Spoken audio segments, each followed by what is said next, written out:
Millionaire follows his 8-year-old son and nanny after school, sees them giving food to a homeless girl, and discovers a shocking truth. Subscribe to the channel and comment where you're watching from. The glass towers of Manhattan gleamed under the late afternoon sun as Jacob Whitmore adjusted his Italian silk tie in the reflection of his corner office window. 42 years old, impeccably dressed in a charcoal Armani suit, he commanded respect in every boardroom he entered. His steel-grey eyes, inherited from his Irish grandfather, held the sharp focus of a man who had built an empire from nothing. Standing 6 feet tall, with perfectly styled dark hair, touched by distinguished silver at the temples, Jacob was the embodiment of American success. "Mr. Whitmore, the Henderson deal has been postponed until next week," announced his assistant, Maria Rodriguez, as she knocked on the mahogany doorframe. Her voice carried the efficiency of someone who had worked for high-powered executives for over 15 years. Mr. Henderson's flight from Chicago was delayed due to weather. Jacob glanced at his Rolex Submariner, a gift to himself after closing his first $1 million deal. It was only 2:30 p.m. on this crisp Thursday afternoon in October. The meeting that would have kept him at the office until 7 was suddenly off his calendar. "Cancel my other appointments for today," he said, surprising himself with the decision. "I think I'll pick up Ethan from school." Maria's dark eyebrows rose slightly. In the 3 years she'd worked for Jacob, she could count on one hand the number of times he'd personally collected his 8-year-old son from the Manhattan Academy, one of the city's most exclusive private schools. "Should I call Grace to let her know?" Maria asked, referring to Grace O'Sullivan, the family's devoted Irish nanny who had been with them since Ethan was 3. "No. Let's make it a surprise," Jacob replied, grabbing his black wool overcoat from the leather chair behind his desk. The ride to the Upper East Side took 20 minutes in his black BMW 7 Series, navigating through the eternal maze of yellow cabs and delivery trucks that made Manhattan traffic legendary. Jacob had grown up in a modest 2-bedroom apartment in Queens, the son of a construction worker and a school teacher. Every luxury he now enjoyed, the penthouse apartment overlooking Central Park, the Hamptons summer house, the private jet, represented a rung on the ladder he'd climbed. Through sheer determination and calculated risks, the Manhattan Academy occupied a beautiful limestone building that had once been a Gilded Age mansion. Its Gothic revival architecture spoke of old money and established traditions. Jacob parked across the street from the wrought iron gates, watching as uniformed children in navy blazers and grey slacks began emerging from the building. He spotted Ethan immediately among the crowd of privileged children. His son was small for his age, with Jacob's dark hair, but his mother Lauren's warm brown eyes and gentle features. Ethan wore the school's required uniform with typical 8-year-old dishevelment, his tie slightly askew, his shirt partially untucked, and his backpack slung carelessly over one shoulder. But what caught Jacob's attention wasn't his son's appearance. It was the woman walking beside him. Grace O'Sullivan stood about 5'6", her auburn hair pulled back in a practical ponytail. At 34, she possessed the kind of natural beauty that needed no enhancement, with bright green eyes and a warm smile that had made Ethan trust her instantly. Today she wore dark jeans, comfortable walking shoes, and a cream-colored sweater under a brown leather jacket. Born in County Cork, Ireland, Grace had immigrated to America 8 years ago, seeking opportunities, and had found her calling in childcare. Jacob expected them to turn right toward the subway station that would take them home to their Central Park West penthouse. Instead, he watched with growing curiosity as Grace and Ethan turned left, heading deeper into the Upper East Side. "That's strange," Jacob muttered to himself, starting his engine. He followed at a discreet distance, his mind racing with possibilities. Was Grace running errands? Did Ethan have an appointment he'd forgotten about? As a man who controlled every aspect of his business empire, Jacob found this deviation from routine both puzzling and mildly concerning. They walked for 12 blocks, Grace and Ethan chatting animatedly, their breath visible in the crisp October air. The neighborhood gradually transformed, from the pristine facades of luxury boutiques and art galleries to a more mixed area where expensive brownstones stood alongside older apartment buildings housing working-class families. Finally, they stopped at a small pocket park squeezed between two residential buildings. Jacob parked half a block away and watched as Grace and Ethan approached a lone figure sitting on one of the park's 3 weathered wooden benches. The figure was a girl, perhaps 10 years old, with long, tangled brown hair that caught the afternoon light.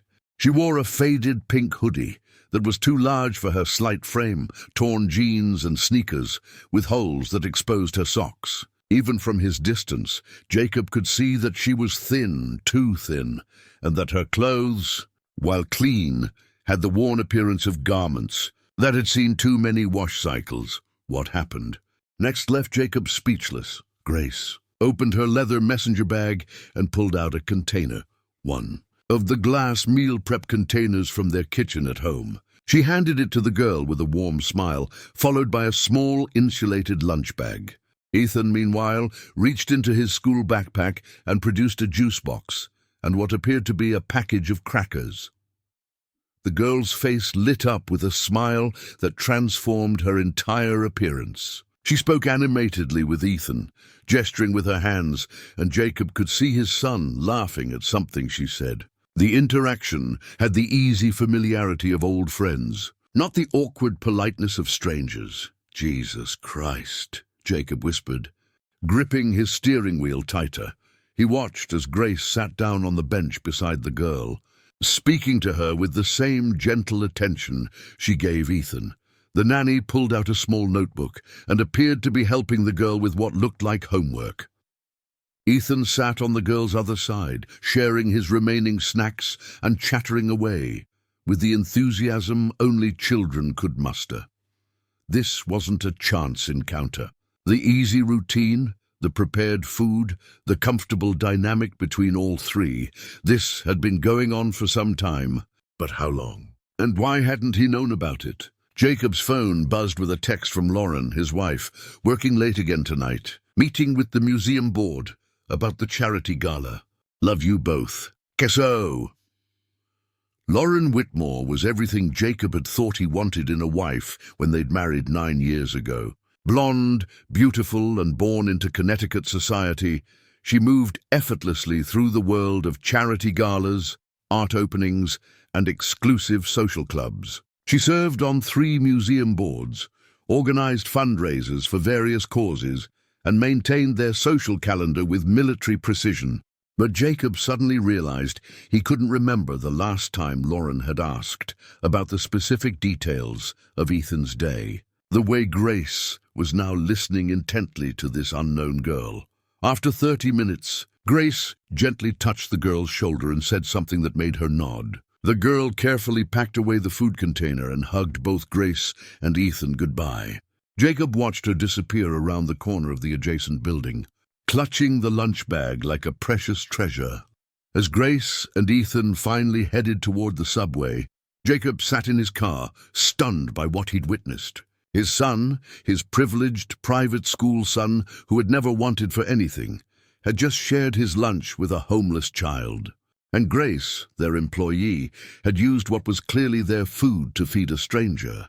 But what disturbed Jacob most wasn't the unauthorized charity. It was the realization that this compassionate, generous boy bore little resemblance to the Ethan he thought he knew. At home, Ethan was often demanding, sometimes wasteful, and quick to expect that his wants would be immediately satisfied. Yet here in this little park, Jacob had seen a different child entirely, one who gave freely and seemed genuinely happy to do so. The drive home to their penthouse passed in a blur of honking taxis and his own churning thoughts. The doorman, Carlos, greeted him with the usual respectful nod as Jacob entered the marble lobby of their building. The elevator ride to the 42nd floor gave him just enough time to compose himself before the doors opened to reveal their home's private entrance. The penthouse reflected Lauren's impeccable taste. cream-colored walls adorned with contemporary art, furniture that belonged in architectural magazines, and floor-to-ceiling windows that offered breathtaking views of Central Park. Everything was beautiful, expensive, and somehow cold. "Daddy!" Ethan's voice echoed through the foyer as he ran to greet his father, his school uniform now completely disheveled. "You're home early?"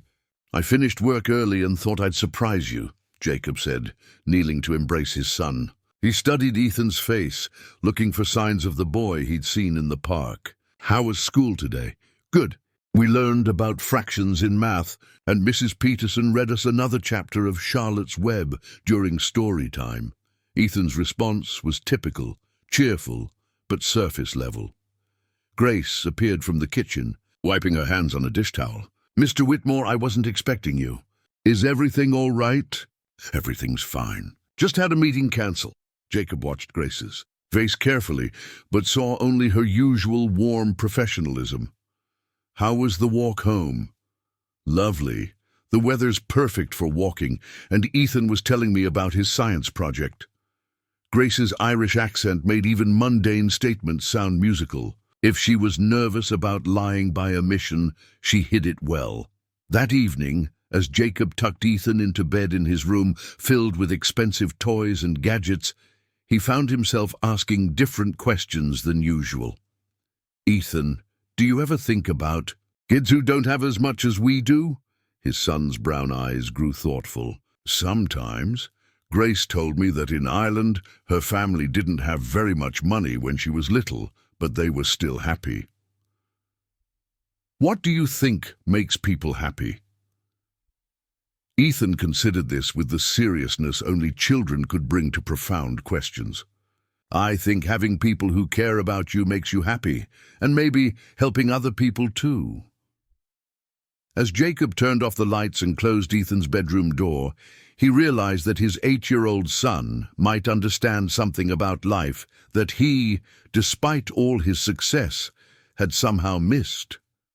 The weeks following Jacob's discovery transformed into a period of intense observation and growing unease. He found himself studying his own family like a detective, investigating a case, noting details he'd previously overlooked in his pursuit of business success. The mahogany-paneled walls of his home office, which had once felt like a sanctuary of achievement, now seemed like a prison where he plotted surveillance of his own household. Jacob began arriving home earlier, claiming lighter workloads to Lauren, who accepted his explanations with distracted nods as she planned the upcoming Metropolitan Museum Gala. His wife moved through their penthouse like a beautiful ghost, her blonde hair always perfectly styled, her designer clothes immaculate, but her attention consistently focused on charity boards and social obligations rather than the subtle changes occurring under their own roof. "The Vanderbilt Foundation wants us to host the pre-gala cocktail party here next month," Lauren announced one evening, barely looking up from her iPad as she scrolled through seating charts. She sat in their living room, her legs tucked beneath, her on the cream-colored Italian leather sofa, surrounded by fabric samples and invitation designs. "I told them we'd be delighted." "Of course," Jacob replied automatically, though his attention was fixed on Ethan and Grace in the kitchen. Through the open doorway, he could see them preparing what appeared to be extra sandwiches, far more than one 8-year-old could eat. The first concrete evidence of the ongoing deception came 3 weeks after his initial discovery. Jacob had started reviewing their household expenses with forensic attention, something he'd previously delegated entirely to Lauren and their accountant. The grocery bills showed a pattern that made his businessman's mind race with calculations. "Grace," he called to their nanny one Tuesday morning as she prepared Ethan's school lunch. "I noticed we're going through a lot more food lately. Are we entertaining more than usual?" Grace's green eyes flickered with something nervousness, guilt, before she smiled warmly. "Oh, you know how growing boys eat, Mr. Whitmore. Ethan's appetite has really picked up this year." But Jacob had done the math. Even a growing 8-year-old couldn't account for the extra loaves of bread, the additional deli meat, the multiple containers of yogurt that disappeared from their refrigerator each week. Someone else was eating their food, and that someone was the thin girl from the park. His private investigation deepened when he hired a discreet security consultant, a former FBI agent named Detective Sarah Chen, who specialized in background checks for high-net-worth families. Under the pretense of updating their family's security profile, Jacob had Grace investigated. The report that arrived a week later painted a picture of a woman far more complex than he'd imagined. Grace Mary O'Sullivan, born in Skibbereen, County Cork, Ireland, immigrated to the United States 8 years ago on a work visa. Previous employment with 3 families in Manhattan, all of whom provided glowing references. But buried in the medical records was a detail that stopped Jacob cold. Grace had given birth to a daughter in Ireland 14 years ago. The child, named Siobhan, had died at age 10 from leukemia. "Jesus," Jacob whispered in his office that night, staring at the report. The girl in the park was approximately the same age Siobhan would have been if she'd lived. The psychological profile made sense now. Grace wasn't just feeding a hungry child, she was nurturing the ghost of her own daughter, finding healing in caring for someone who needed her desperately. But the revelations about Grace paled in comparison to what Jacob discovered about his son. It began with small observations. Ethan, who had always been somewhat wasteful with food, suddenly began cleaning his plate at every meal. The boy who once complained about vegetables now ate everything without protest. Most surprising, Ethan started asking to help with meal preparation, something he'd never shown interest in before. "Can I pack extra snacks for school tomorrow?" Ethan asked one evening as Grace prepared his lunch for the next day. "Of course, love. Why the extra appetite?" Grace replied, her Irish accent warm with affection. "Sometimes I get really hungry. In the afternoon," Ethan said. But Jacob noticed his son couldn't quite meet Grace's eyes when he said it.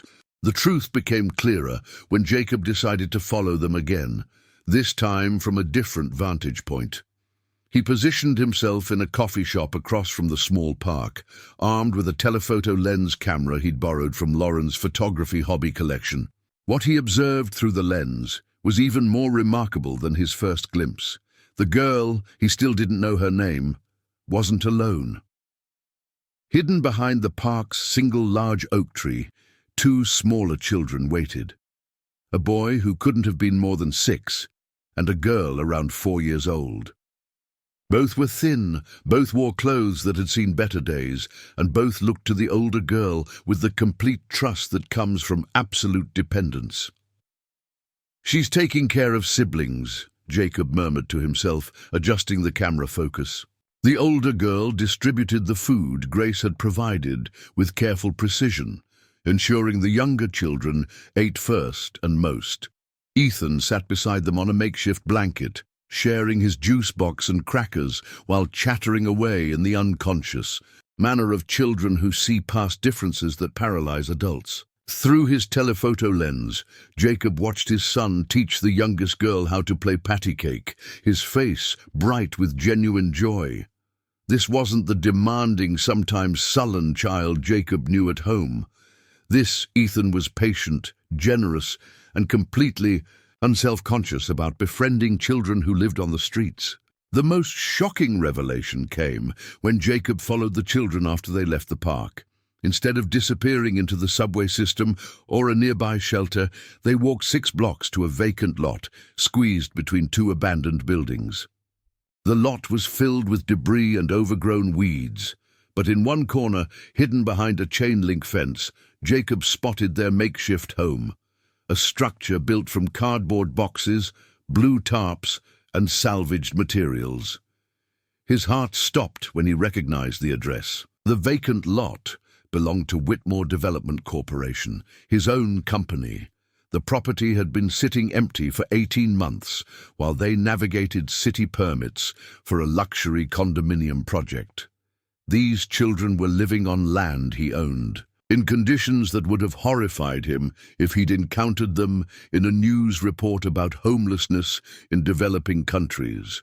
"Mr. Whitmore," The voice startled him from his surveillance. Detective Chen stood behind him, her black hair pulled back in a professional bun, her dark eyes sharp with concern.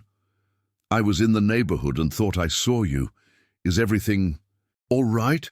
Jacob quickly lowered his camera, feeling like a voyeur caught in the act. "Just getting some air.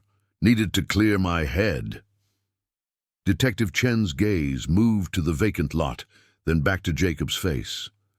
As a former federal agent, she was trained to read people and situations with precision.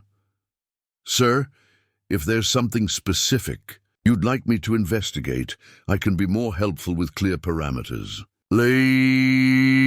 That evening, Jacob sat in his home office with Detective Chen's original report on Grace spread across his desk alongside property records for the vacant lot. The irony was devastating. He was unknowingly threatening to displace the very children his son and nanny had been secretly helping.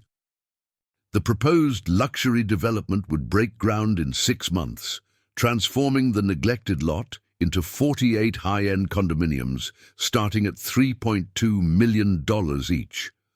The project represented a $150 million investment and would generate profits that would secure his company's expansion into the Boston market. But those profits would come at the cost of making 3 children homeless. "Daddy?" Ethan's voice interrupted his brooding. His son stood in the doorway, wearing Batman pajamas and holding his favorite stuffed animal, a worn teddy bear named Mr. Buttons that had been with him since infancy. "Hey, buddy, shouldn't you be asleep?" I couldn't sleep. I was thinking about something Grace told me today. Ethan climbed into Jacob's lap with the easy affection of a child who trusted completely in his father's love. "What did Grace tell you?" "She said that in Ireland they have a saying, 'It is in the shelter of each other that the people live.' She said it means we're supposed to take care of each other, especially people who need help." Jacob felt his throat tighten with unexpected emotion. "That's a beautiful saying. What made Grace tell you that?" Ethan was quiet for a moment, his small fingers tracing patterns on Jacob's shirt. "I asked her why some kids don't have homes like ours. She said sometimes bad things happen to good people, and that's when other people need to help. What do you think about that?" I think Grace is really smart. And I think maybe we should help more people, Daddy. We have so much, and some people don't have anything." As Jacob carried his son back to bed, Ethan's words echoed in his mind. The 8-year-old, who had once thrown tantrums when denied immediate gratification, was developing a moral compass that put his father's business ethics to shame. Later that night, Jacob stood at his bedroom window, looking out over Central Park. Lauren slept peacefully beside him, her silk sleep mask blocking out the city lights, her breathing even and undisturbed. She had no idea that their carefully ordered world was built on foundations far shakier than either of them had ever imagined. His phone buzzed with a text message from an unknown number. "Mr. Whitmore, this is Detective Chen. I've uncovered some additional information about your property on East 78th Street that you should know about. Can we meet tomorrow morning?" "This is time-sensitive."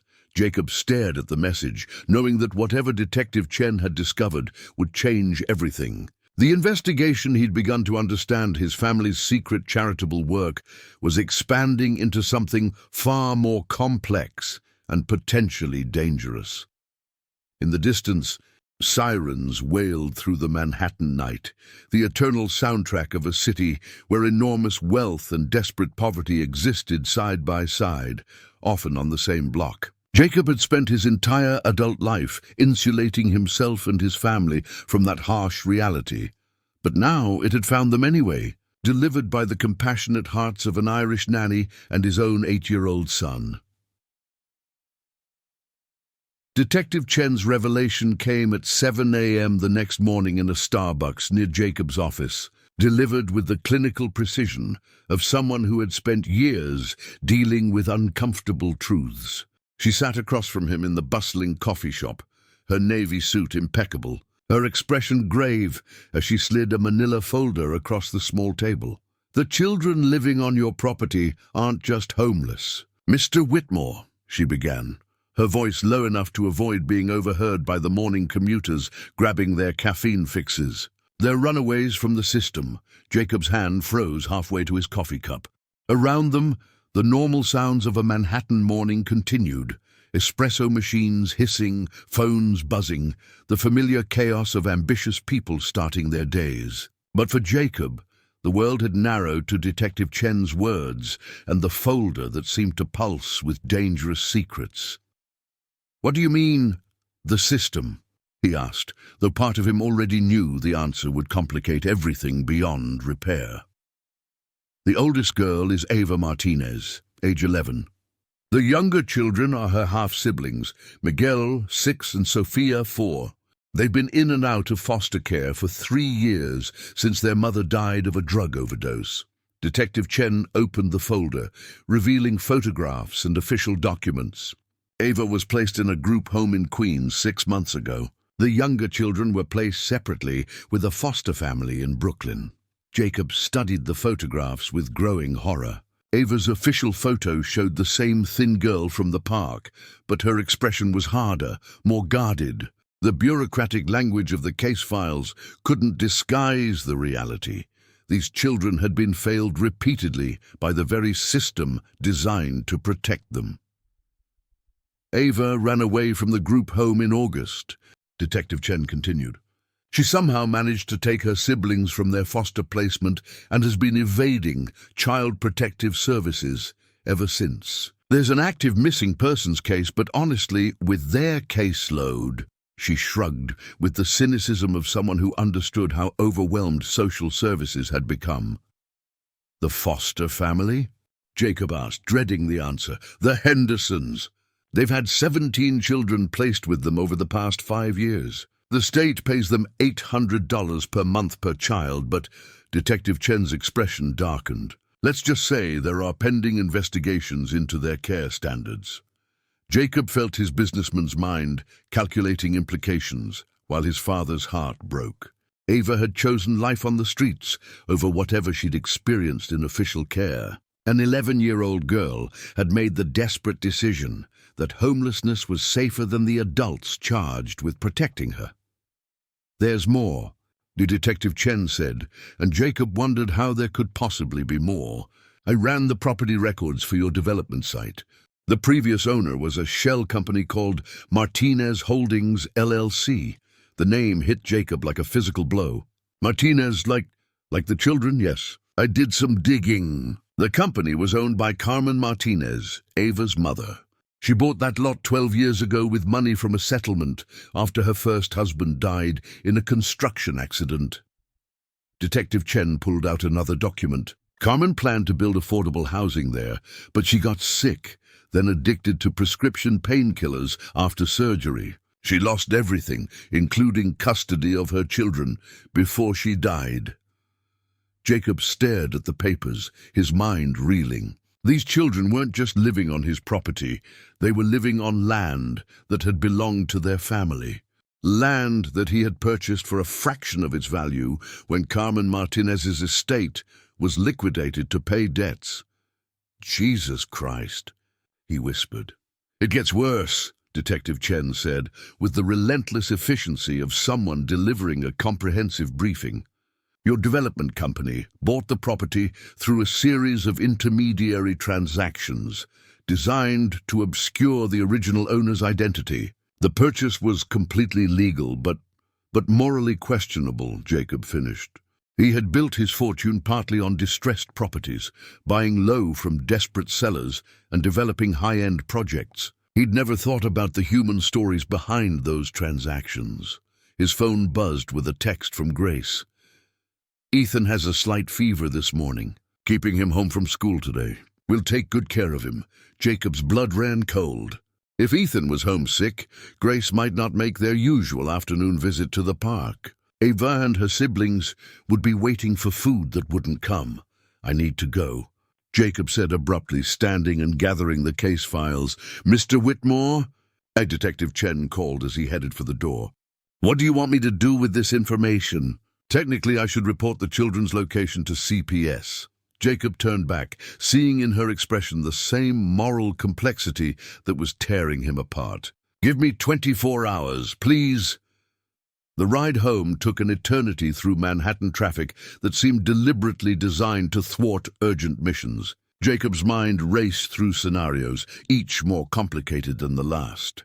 He could anonymously tip off social services about the children's location, ensuring they were taken into custody and returned to the system that had already failed them. He could pretend he'd never learned about their situation and proceed with his development project, forcing them to find somewhere else to hide. Or he could... What? What could a real estate mogul do that wouldn't make everything worse? Back at the penthouse, Jacob found Ethan curled up on the living room sofa, wrapped in a soft blanket and watching cartoons on their 75-inch television. His son's face was flushed with fever, but he managed a weak smile when his father appeared. "Hey, buddy. How are you feeling?" "My throat hurts, and I'm really tired," Ethan said, his voice hoarse. "Grace made me soup and tea with honey." Grace emerged from the kitchen, carrying a tray with more tea and what looked like homemade chicken soup. Her green eyes showed concern for her young charge, but Jacob noticed something else. A tension around her eyes that suggested she was worried about more than just Ethan's illness. "How long has he been sick?" Jacob asked. "He woke up with the fever around 6 this morning," Grace replied. "I think it's just a cold, but I wanted to keep him comfortable and rested." Jacob watched Grace fuss over Ethan with genuine maternal care, adjusting his blanket and checking his temperature with practiced efficiency. This woman had lost her own daughter and now poured that thwarted love into caring for his son, and secretly, for 3 homeless children who reminded her of what she'd lost.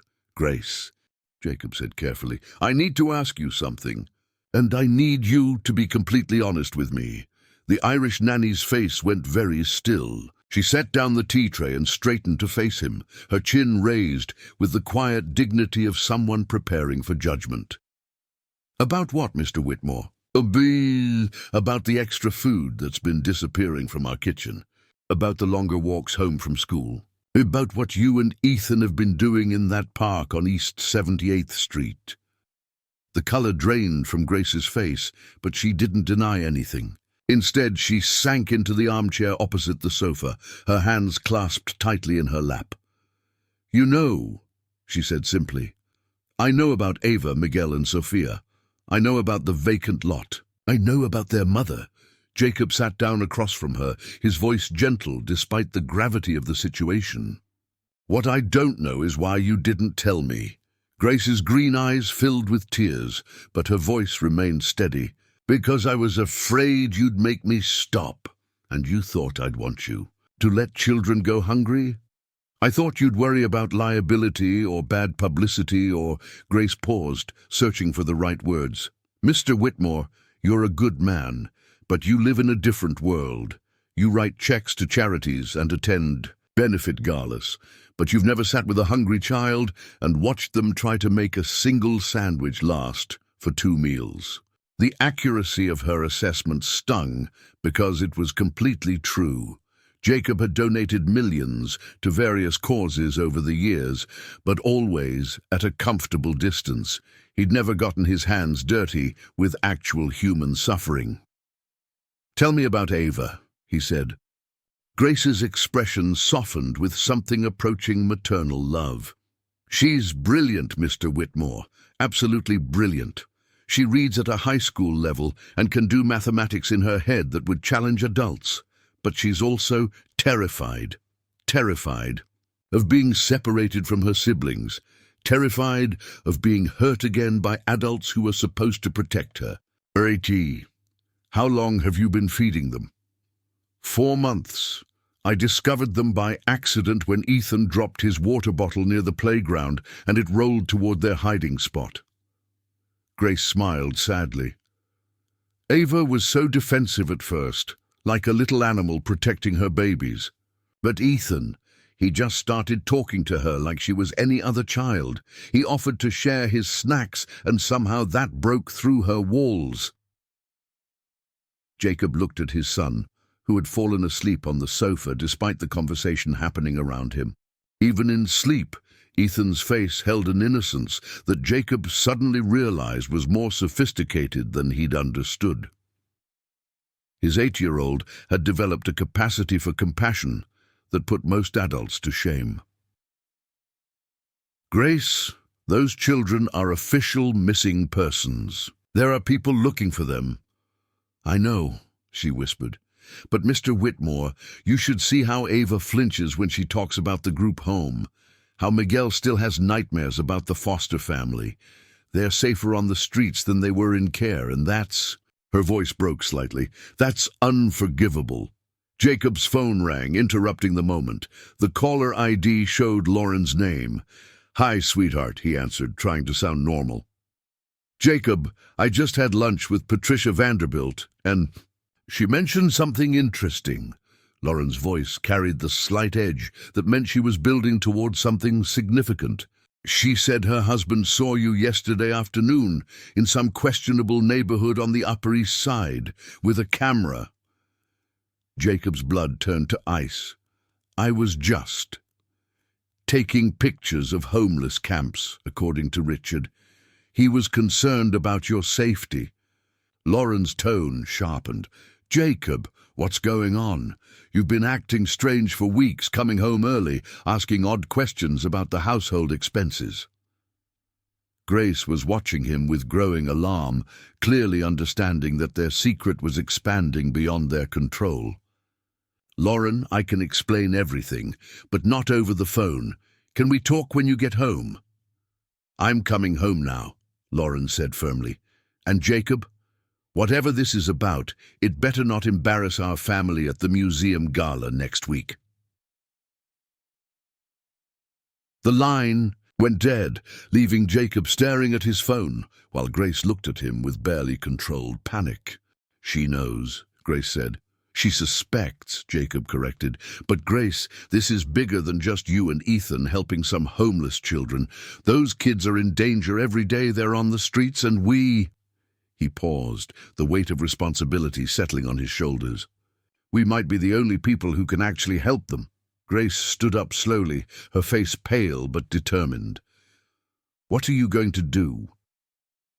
Jacob looked at his sleeping son, then at the woman who had opened both their hearts to a reality he'd spent years avoiding. In 6 hours, Lauren would be home demanding explanations. In 6 months, his development project would destroy the only shelter Ava, Miguel, and Sophia had known. And somewhere in Queens and Brooklyn, social workers were looking for 3 missing children who would rather live in cardboard boxes than trust the system again. "I don't know," Jacob admitted, "but I know we can't keep pretending this isn't happening." Lauren Whitmore arrived home at 3:47 p.m. with the controlled fury of a woman whose perfect world had been disrupted without her consent. Jacob heard the distinctive click of her Louboutin heels on the marble foyer before she even spoke, a sound that had once represented elegance and success, but now felt like a countdown to explosion. She appeared in the living room doorway like a force of nature contained in a Chanel suit, her blonde hair immaculate despite the October wind, her blue eyes sharp with suspicion. Lauren had spent 9 years perfecting the art of managing their social image, and any threat to that carefully constructed facade triggered her protective instincts. "Where's Ethan?" she asked, her voice carrying the deceptive calm that Jacob had learned to recognize as dangerous. "Sleeping off his fever upstairs," Jacob replied, grateful that their son was safely out of earshot. "Grace is checking on him." Good. Then we can speak freely." Lauren set down her Hermes handbag with deliberate precision and fixed her husband with a stare that could have cut glass. "Richard Vanderbilt saw you yesterday afternoon in what he described as a rough neighborhood, taking photographs of what appeared to be homeless encampments. Care to explain?" Jacob had spent the past hour mentally rehearsing this conversation, but now, faced with Lauren's barely controlled anger, his prepared explanations evaporated. "It's complicated. Uncomplicated. Now." The sound of footsteps on the stairs interrupted them as Grace descended, her face pale but resolute. She had changed from her casual clothes into a more formal dark dress, as if preparing for judgment. "Mrs. Whitmore," Grace said with quiet dignity, "I believe this conversation concerns me as well." Lauren's gaze shifted between her husband and their nanny, and Jacob could see her sharp mind calculating possibilities. "Grace, what do you know about Jacob's sudden interest in urban photography?" "Mrs. Whitmore, with respect, there's something you need to understand about what Ethan and I have been doing after school." Grace's Irish accent seemed more pronounced when she was nervous, but her voice remained steady. "What you've been doing," Lauren's voice rose slightly. "Grace, your job is to pick up my son from school and bring him home safely. What else could you possibly be doing?" Jacob stepped forward, recognizing that this moment would define everything that came next. "Lauren, sit down, please." "I'll stand, thank you." Lauren crossed her arms, her posture radiating suspicion. "Start talking." For the next 20 minutes, Jacob and Grace took turns explaining the situation, the discovery in the park, the homeless children, the food donations, Ethan's growing compassion. Lauren listened with the focused intensity of a lawyer hearing testimony, her expression growing more incredulous with each revelation. "Let me understand this correctly," Lauren said when they finished. "Our son has been exposed to homeless children for 4 months. Our nanny has been stealing our food to feed runaways. And you, Jacob, have been conducting surveillance on our own family like some kind of private investigator." "The children aren't dangerous, Mrs. Whitmore," Grace said quietly. "They're just hungry and scared." "They're homeless children living illegally on property, Grace. Do you have any idea of the liability issues, the potential for disease transmission, the possibility that these children could be involved with drugs or gangs?" Lauren's voice climbed with each concern. "They're babies," Grace replied with sudden fire in her voice. "The youngest is 4 years old. They're not gang members. They're orphans trying to survive." "That's not our responsibility," Lauren snapped. "We pay taxes that fund social services, precisely so that we don't have to deal with these situations personally." Jacob watched his wife with growing clarity about the fundamental differences in their worldviews. Lauren wasn't heartless. She genuinely believed that proper channels and institutional solutions were the answer to social problems. The idea of direct personal involvement was foreign and threatening to her ordered existence. "Lauren," Jacob said carefully, "what if the institutional solutions aren't working? Then we donate more money to better institutions. We don't expose our 8-year-old son to homeless camps and turn our nanny into an unauthorized social worker." Lauren began pacing, her heels clicking against the hardwood floor. "Jacob, we have a responsibility to protect Ethan, not use him in some misguided charity experiment. What if protecting Ethan means teaching him that he has responsibilities to people who have less than he does?" Jacob asked. Lauren stopped pacing and stared at her husband as if he'd suggested something fundamentally incomprehensible. "Our responsibility is to raise our son to be successful, educated and prepared for the challenges of his social class. Teaching him that he's personally responsible for every homeless child in Manhattan is not preparing him for reality.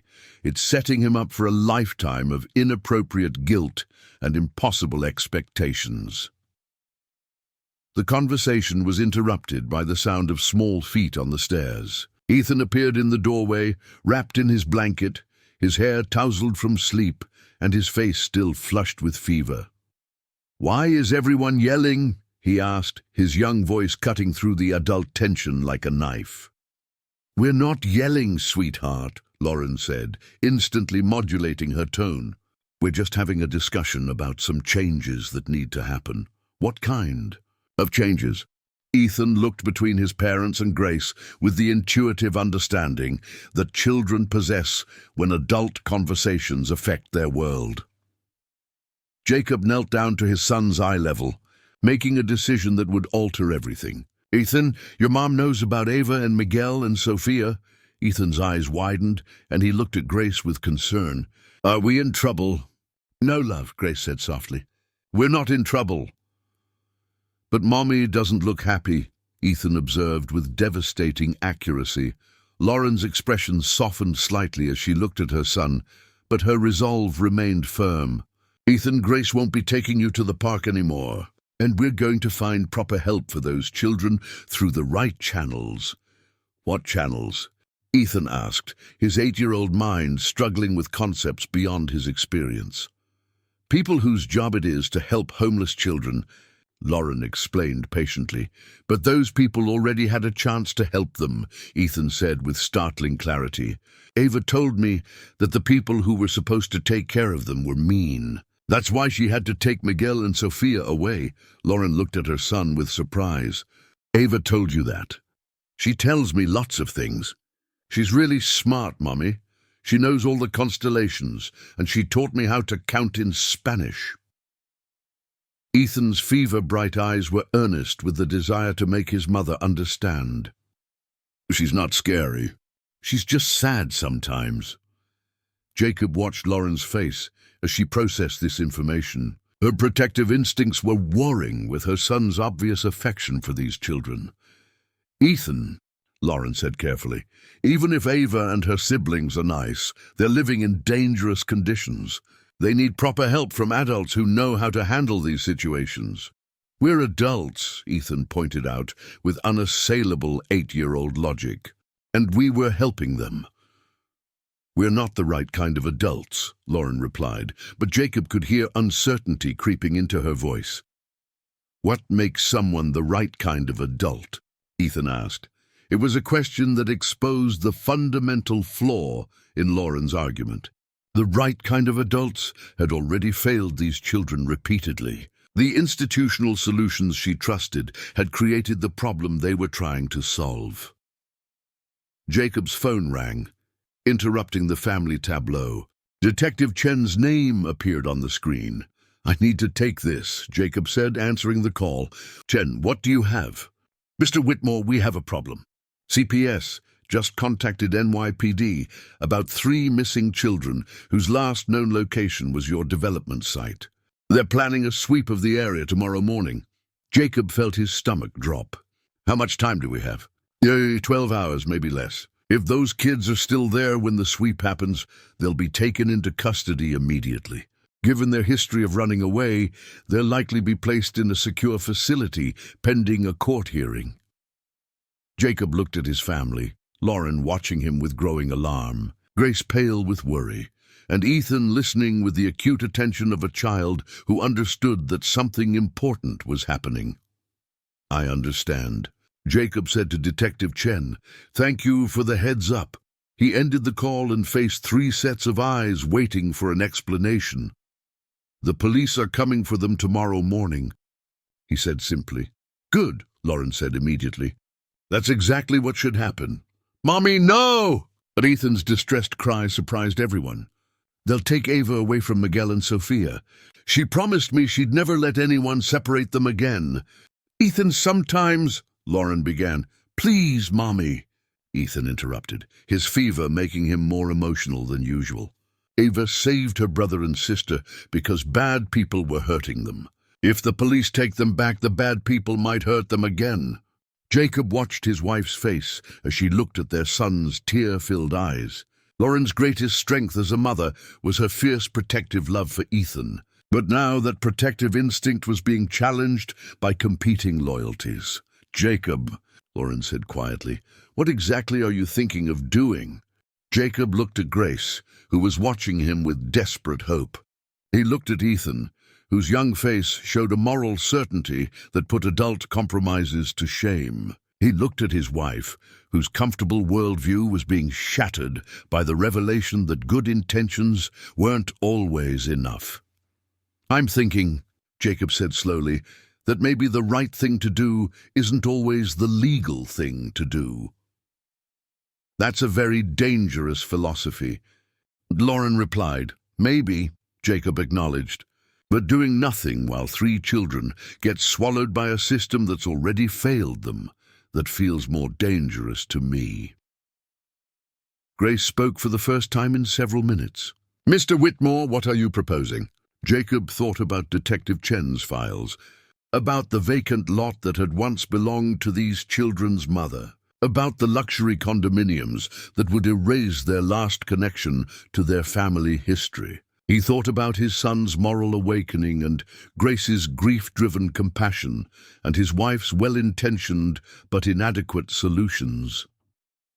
"I'm proposing," Jacob said, "that we find a way to help these children that doesn't involve abandoning them to a system that's already proven it can't protect them." "How?" Lauren asked. "I don't know yet," Jacob admitted. "But we have 12 hours to figure it out." Outside their penthouse windows, Manhattan hummed with its eternal energy, millions of people pursuing their individual dreams while stepping over the casualties of that pursuit. Jacob had spent his entire adult life as part of that system, building wealth by exploiting opportunities that others couldn't access. Now, for the first time, he was contemplating using that wealth and influence to challenge the system instead of profiting from it. The question was whether his family would stand with him or whether this revelation would destroy everything they'd built together. The emergency family meeting that night took place in Jacob's home office, a room that had witnessed countless business decisions, but never anything approaching the moral complexity of their current situation. Lauren sat rigidly in the leather chair across from Jacob's desk, her posture telegraphing disapproval, even as she participated in what she clearly considered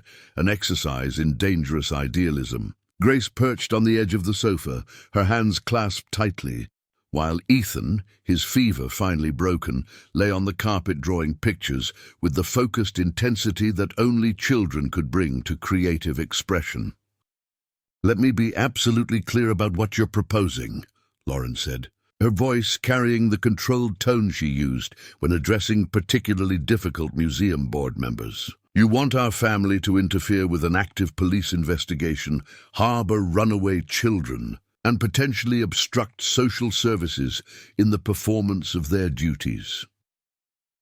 I'm proposing that we find a legal way to help 3 children who have been failed by every adult authority in their lives," Jacob corrected, though he knew Lauren's characterization wasn't entirely wrong. "There is no legal way to do what you're describing," Lauren replied with the precision of someone who had chaired enough charity boards to understand legal liability. "Those children are wards of the state. They have legal guardians appointed by family court. You can't simply decide that you know better than the entire child welfare system." Grace looked up from her silent vigil. "Mrs. Whitmore, what if the system is wrong? And then we work within the system to change it," Lauren replied immediately. "We don't become vigilantes. How long does that take?" Grace asked quietly. "How long does it take to change a system while children suffer?" "That's not our responsibility," Lauren said, but Jacob noticed a slight hesitation in her voice. "Whose responsibility is it?" Ethan asked from the floor, not looking up from his drawing. His 8-year-old question cut through the adult rationalizations with uncomfortable clarity. Lauren looked at her son with visible frustration. "Ethan, there are people whose job it is to help children in these situations. Social workers, family court judges, government agencies. But those people already tried to help Ava, and they made it worse," Ethan interrupted, with the stubborn logic of childhood. "She told me the foster daddy made Miguel sleep in a closet and wouldn't let Sophia eat if she cried." The room fell silent. Lauren's face went pale as she processed this information, details that made abstract policy discussions suddenly personal and horrifying. "Jesus," Lauren whispered. Jacob pulled out Detective Chen's file and opened it to the relevant pages. "Lauren, I need you to read something."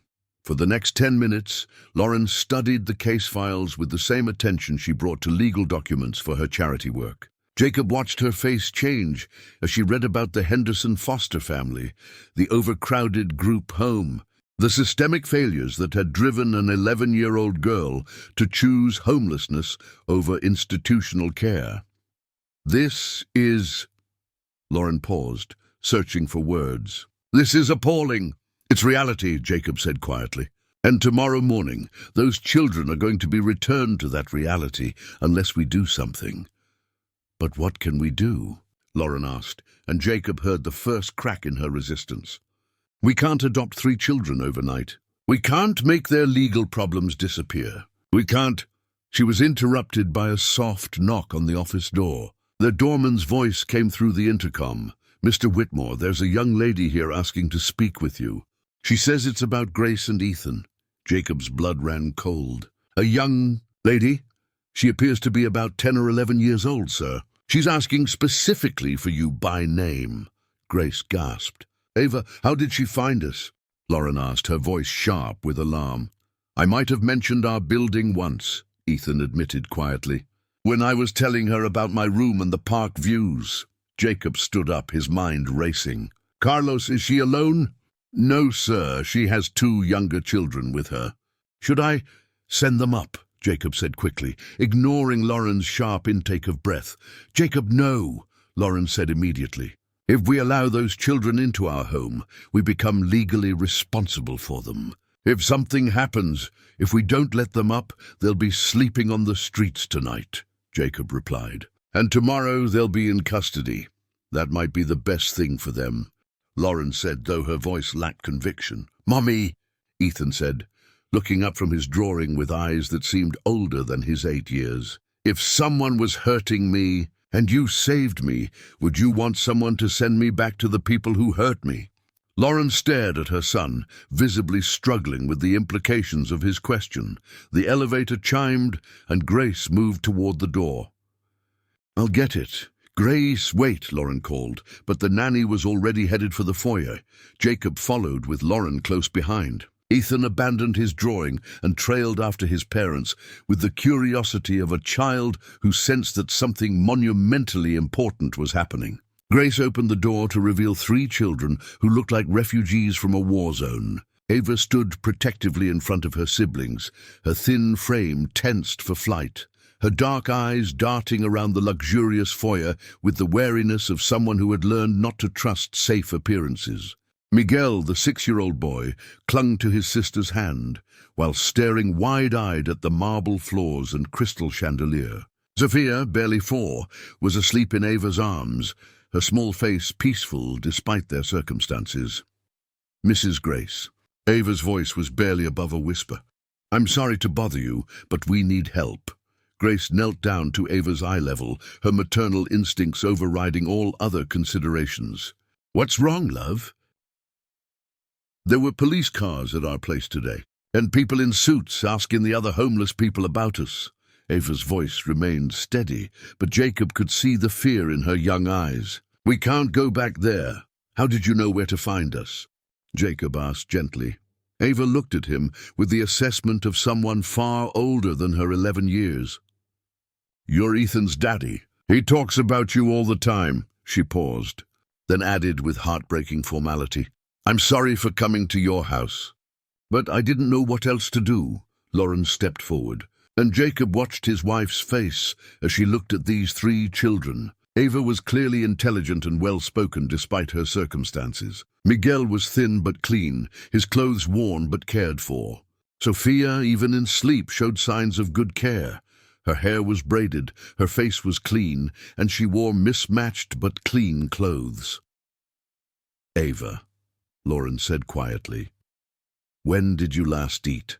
This morning, Ava replied. We shared a bagel that someone gave us. 1 bagel. For all 3 of you.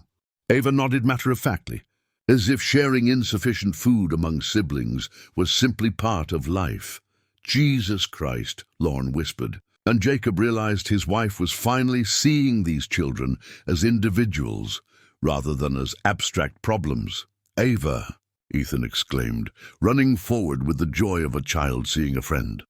Are you okay? You look scared.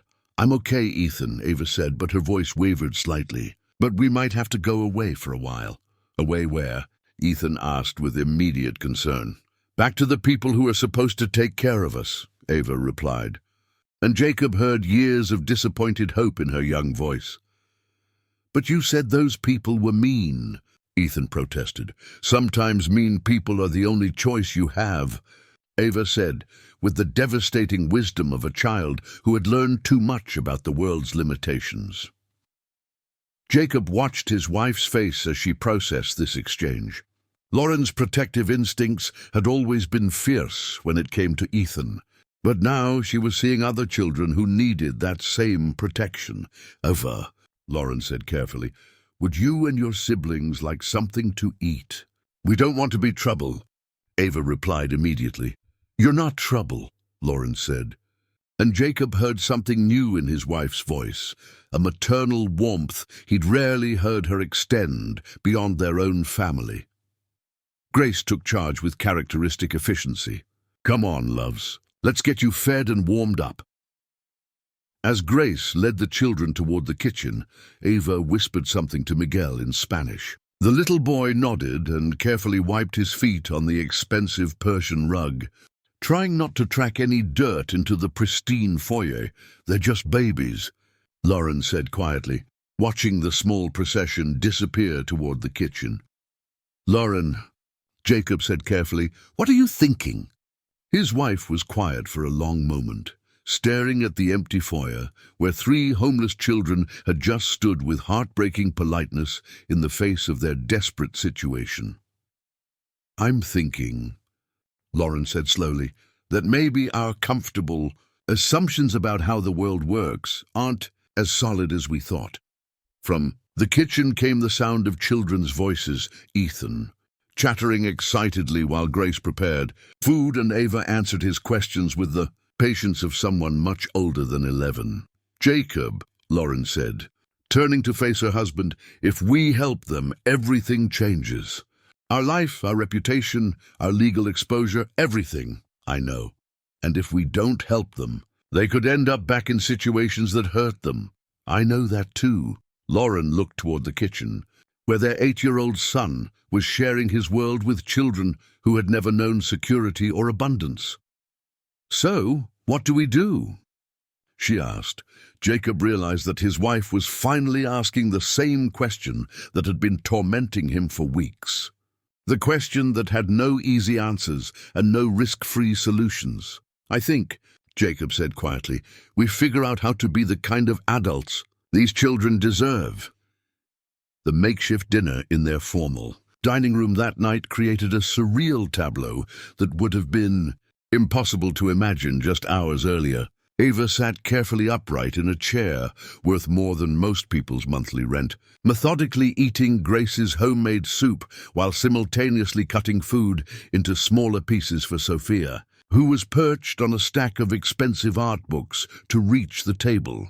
Miguel ate with the focused intensity of someone who had learned not to take meals for granted, occasionally glancing around the room with wide eyes that took in the crystal chandelier, original paintings, and panoramic city views.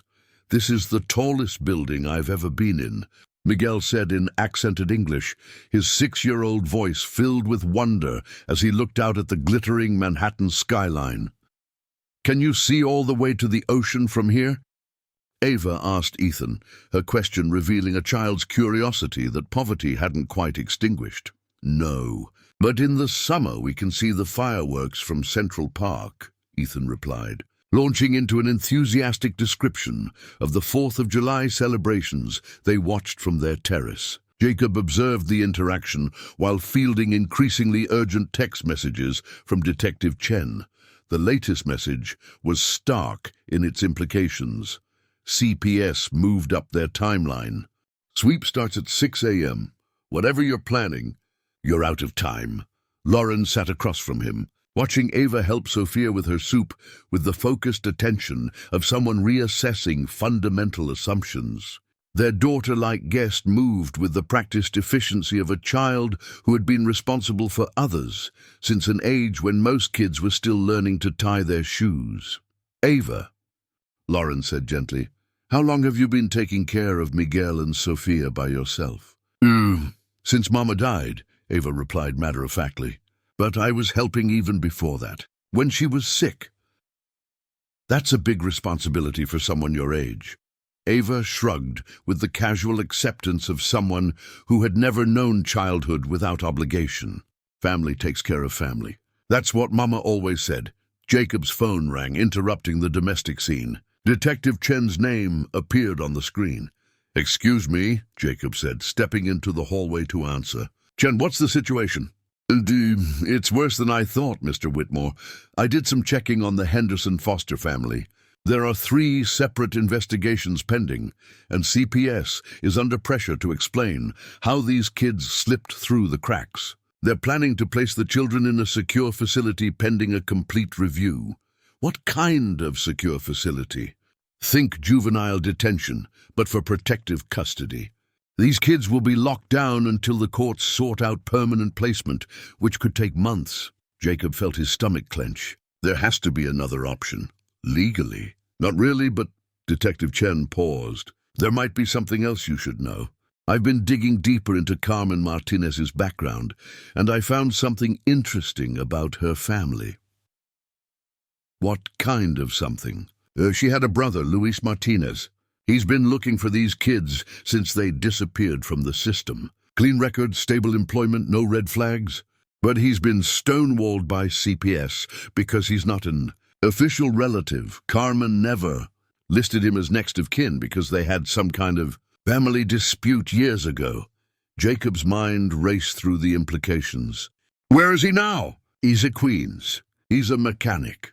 Owns a small auto shop. Married, no kids of his own, but he's been trying to get custody through official channels for months.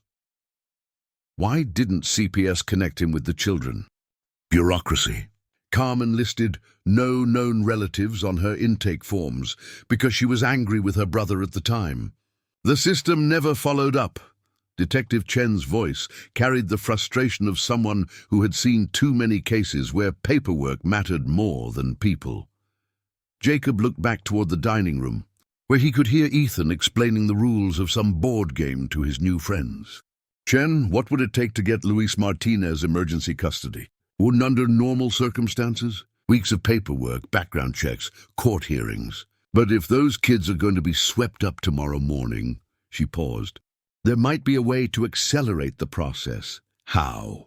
If someone with influence and resources filed an emergency petition on behalf of the uncle, citing immediate danger to the children's welfare, a family court judge might grant temporary custody pending a full review. Someone with influence, Jacob repeated. Someone like me, someone exactly like you. But Mr. Whitmore, if you do this, you're inserting yourself directly into an official legal proceeding. There's no backing out once you file those papers.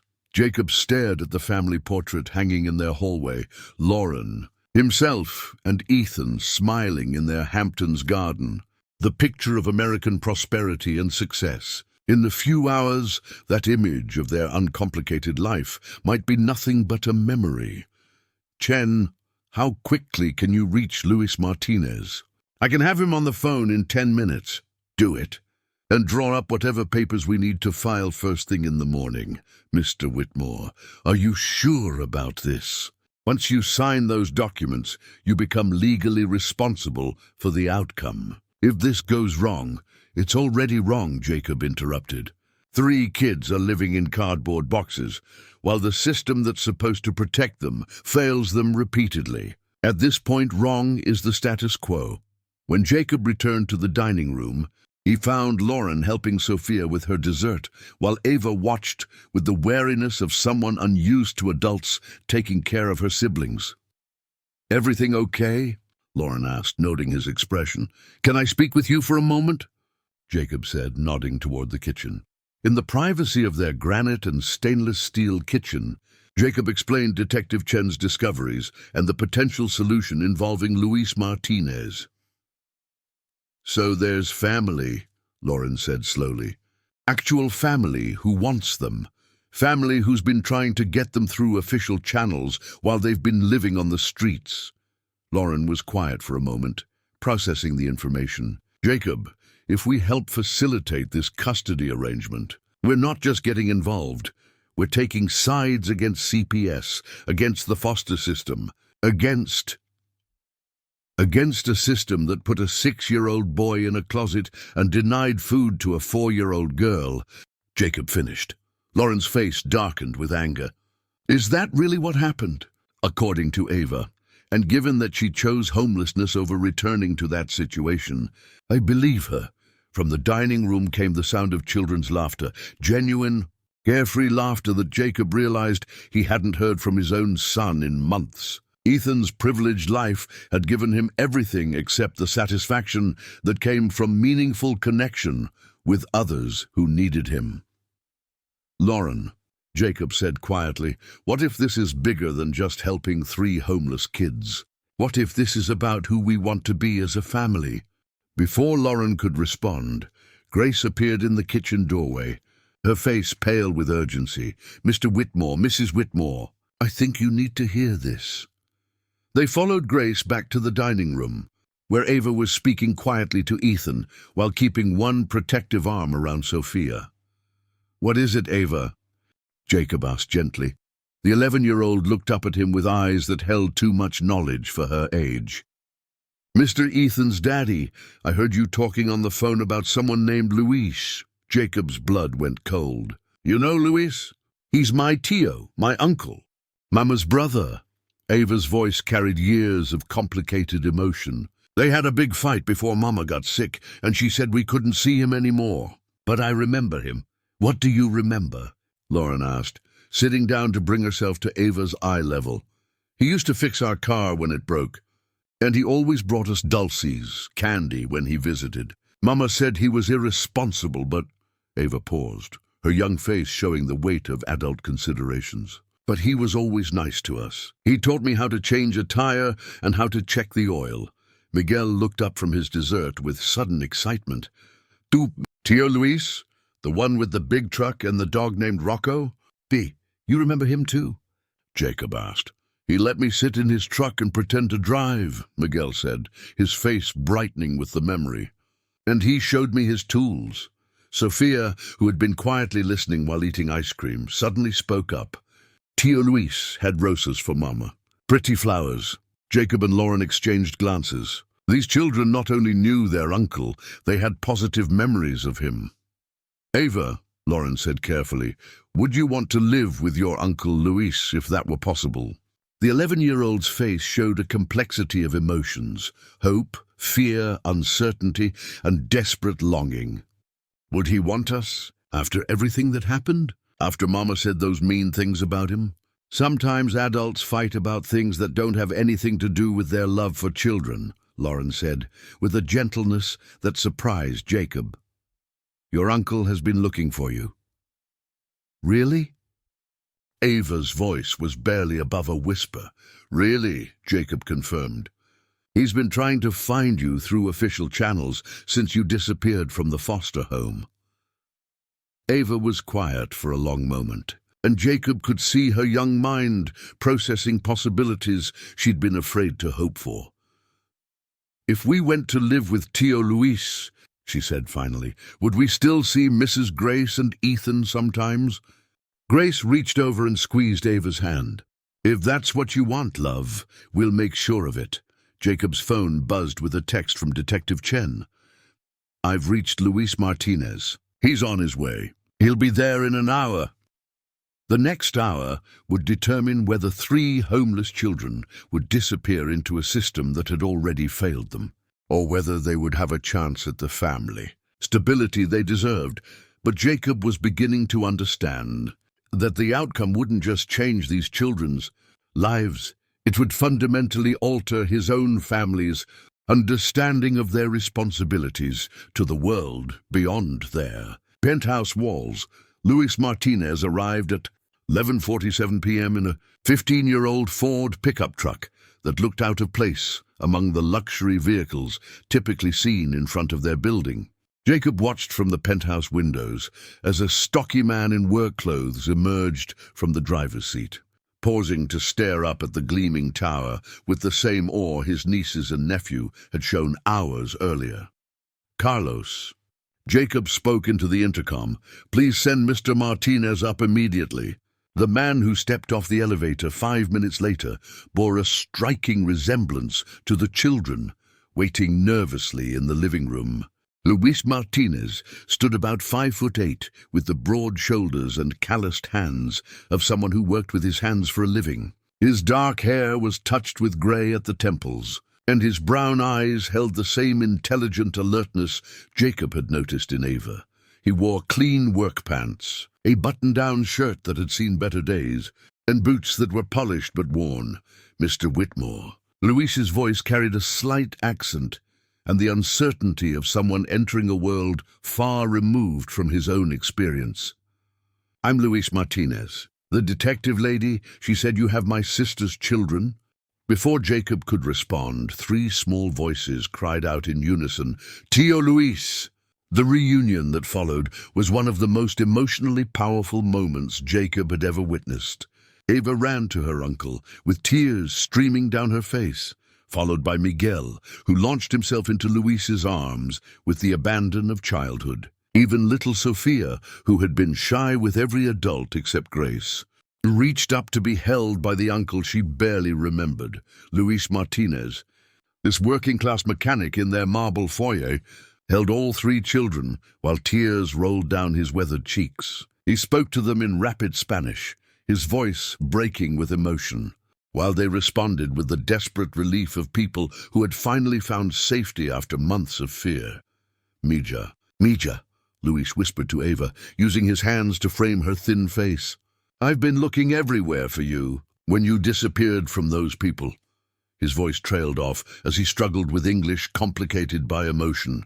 "We couldn't find you." "Tio," Ava replied in English, clearly wanting the Whitmore family to understand. "The people at the offices, they said we had no family. They said Mama didn't list anyone. Your Mama was angry with me," Luis said, his voice heavy with regret. "We fought about money, about her boyfriend, about stupid things. I should have tried harder to make peace with her before she got sick." Lauren stepped forward, her maternal instincts activated by the obvious love between this man and these children. "Mr. Martinez, can I get you something? Coffee? Water?" Luis looked around the opulent living room with visible discomfort, still holding Sophia, while keeping protective hands on Ava and Miguel. "Mrs. Whitmore, I don't understand how my nieces and nephew ended up here. The detective, she said they were living on the street and you were helping them." For the next 30 minutes, the adults explained the complex series of events that had brought them together. Luis listened with the focused attention of someone who understood that he was hearing information that would affect the rest of his life. "So tomorrow morning, the police come for them," Luis said when they finished. "And if we do nothing, they go back to the system that already hurt them. That's the situation," Jacob confirmed. Luis was quiet for a moment, his mechanic's hands absently stroking Sophia's hair while she dozed against his shoulder. "Mr. Whitmore, why are you willing to help us? You don't know me. For all you know, I could be just as bad as those foster people." It was a fair question, and Jacob realized he didn't have a simple answer. "Because your nieces and nephew deserve better than what they've been given, and because sometimes the right thing to do isn't the safe thing to do, but you're risking a lot for strangers." Grace spoke up from where she sat beside Ava. "Mr. Martinez, these children aren't strangers anymore. They're part of our family now, whether the law recognizes it or not." Luis studied Grace with the assessment of someone who had learned to read people quickly. "You're the one who's been feeding them, taking care of them." "We all have," Grace replied. "Even young Ethan here has been sharing his lunch and his friendship." Luis looked at Ethan with surprise. "You're just a little boy. Why did you care about kids you didn't know?" Ethan, who had been uncharacteristically quiet during the adult conversations, spoke up with 8-year-old directness. "Because Ava was hungry and she was taking care of Miguel and Sophia all by herself, and that seemed really hard." The simplicity of the answer seemed to affect Luis more than all the adult explanations. Here was a privileged child who had responded to need with immediate compassion, without calculating risks or considering social boundaries. "Mr. Martinez," Lauren said, The detective found papers that need to be filed first thing in the morning. Emergency custody petitions, background check waivers, judicial review requests. It's complicated, but if we move fast— How fast? Luis asked. Jacob pulled out his phone and showed Luis the stack of emails Detective Chen had sent. The family court opens at 8 a.m. If we file everything correctly, we might be able to get temporary custody granted before CPS can move the children to a secure facility. What do you need from me? Your signature on about 15 different documents, a character reference from your employer, proof of stable housing and income, and— Jacob paused. A willingness to trust that we're not trying to take advantage of this situation somehow. Luis studied Jacob's face with the careful evaluation of someone who had learned not to trust easily. Why would a rich man want to help a mechanic fight the government? Because, Jacob said slowly, sometimes being rich means you have resources to fight battles that other people can't fight for themselves. And what do you get out of it? It was another fair question, and Jacob found himself thinking about his answer. What did he get out of risking his reputation, his legal exposure, his comfortable relationship with the systems that had made his success possible? I get to sleep at night, knowing that I didn't stand by and watch 3 children get hurt when I had the power to help them, Jacob said finally. Luis was quiet for several minutes, holding Sophia while Ava and Miguel leaned against him with the relief of children who had finally found safety. The mechanic's weathered hands moved gently over their hair, and Jacob could see him mentally calculating whether he could provide for 3 additional people on his modest income. Mr. Martinez, Lauren said quietly, if money is a concern, there are ways we can help with that too. I don't want charity, Luis replied immediately. His pride evident. Not charity, Jacob said. Investment. These children are going to need counseling, tutoring, medical care, probably therapy to deal with the trauma they've experienced. If you'll let us, we'd like to help ensure they get everything they need. Why? Luis asked again. Because, Ethan piped up unexpectedly, when you love someone, you want to help them, even if you don't have to. The adults in the room fell silent at the 8-year-old's wisdom. Luis looked at Ethan with something approaching amazement. Your boy, Luis said to Jacob and Lauren. He has a good heart. They all do, Lauren replied, looking at the children scattered around their living room. All of them. Detective Chen arrived at 12:30 a.m. with a briefcase full of legal documents and the focused energy of someone who had spent the evening calling in favors with family court clerks, sympathetic judges, and social workers who understood that sometimes the system needed to be pushed in the right direction. Mr. Martinez, she said, extending her hand to Luis, I'm Sarah Chen. We have about 6 hours to make this happen. For the next 3 hours, their dining room was transformed into a legal command center. Luis signed documents, while Jacob provided character references and financial guarantees. Lauren coordinated with their family attorney, who was roused from sleep to review emergency custody petitions. Grace kept the children fed and comfortable, while Detective Chen worked her contacts in the court system. By 3:30 a.m., they had assembled a legal case that would have taken weeks to prepare under normal circumstances. Luis Martinez would request emergency custody of his nieces and nephew, with Jacob Whitmore serving as sponsor and financial guarantor, supported by affidavits from Grace, character witnesses from Luis's employer and neighbors, and medical records documenting the children's health and welfare. It's not guaranteed, Detective Chen warned as they prepared the final documents.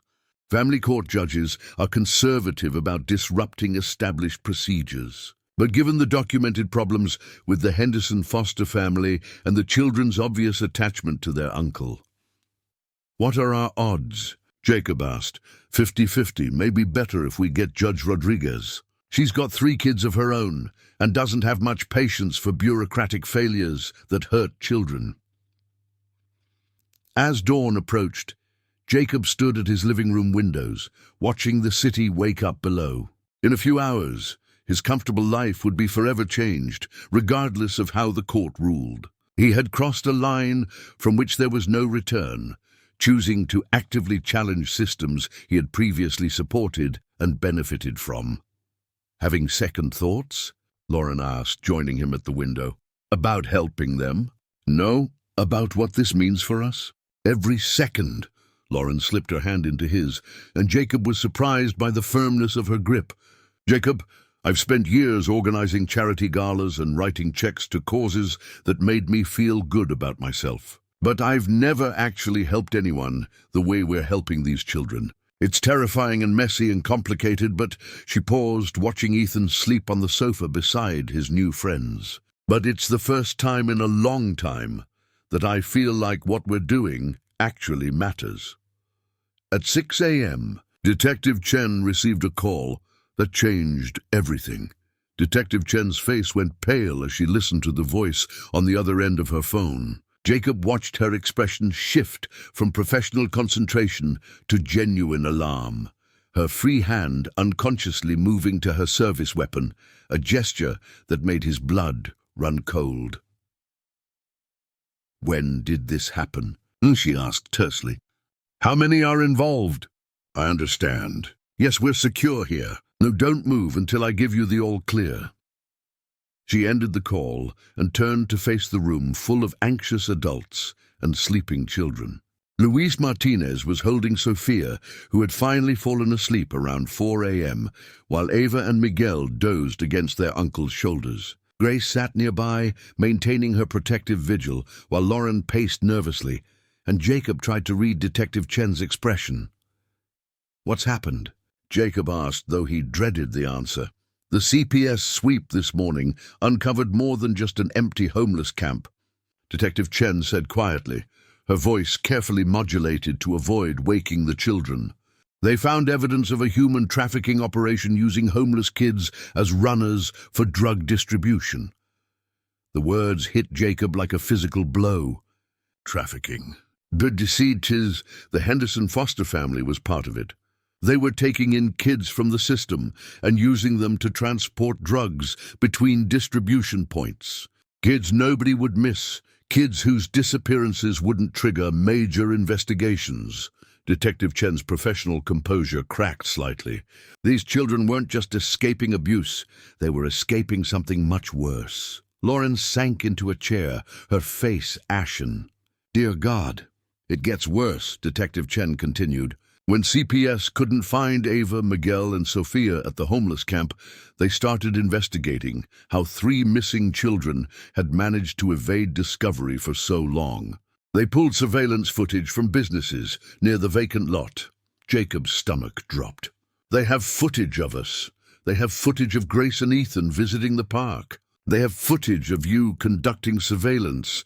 And she paused, checking her phone for new messages. They have footage of the children arriving at this building last night. What does that mean? Luis asked, his voice tight with concern. It means that in about 3 hours, when the family court opens, we're not just filing for emergency custody.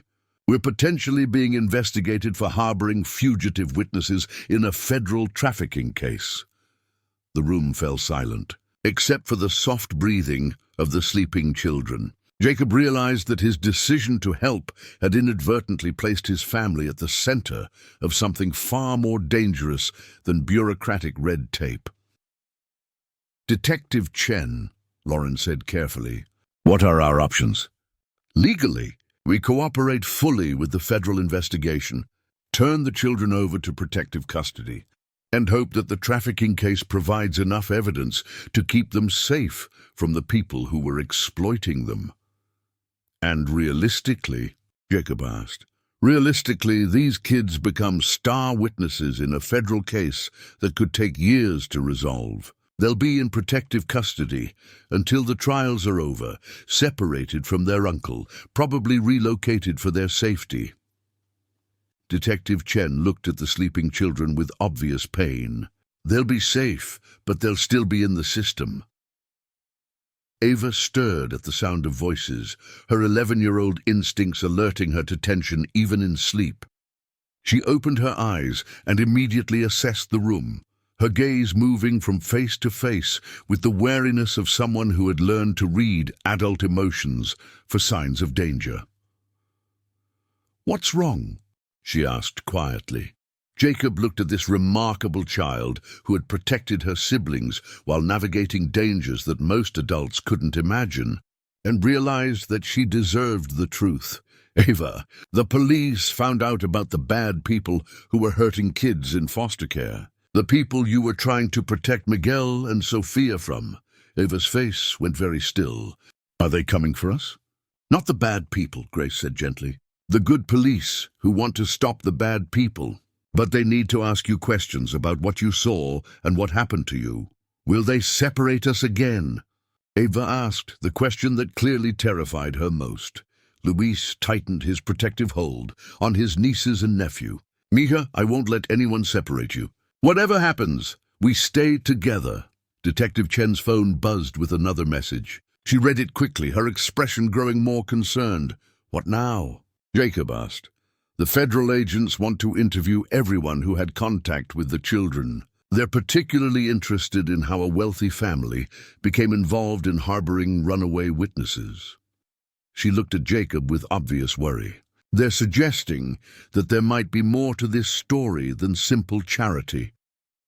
"What are they implying?" Lauren asked sharply. "They're wondering if your husband's real estate company has connections to the properties being used in the trafficking operation. They're wondering if this rescue was actually an attempt to prevent the children from testifying." Jacob felt the room spinning around him. "That's insane. I didn't even know about the trafficking until you just told us." "I know that, and you know that. But federal agents investigating organized crime don't tend to believe in coincidences." Detective Chen checked her phone again. "They'll be here in 2 hours with warrants to search the premises and interview everyone present."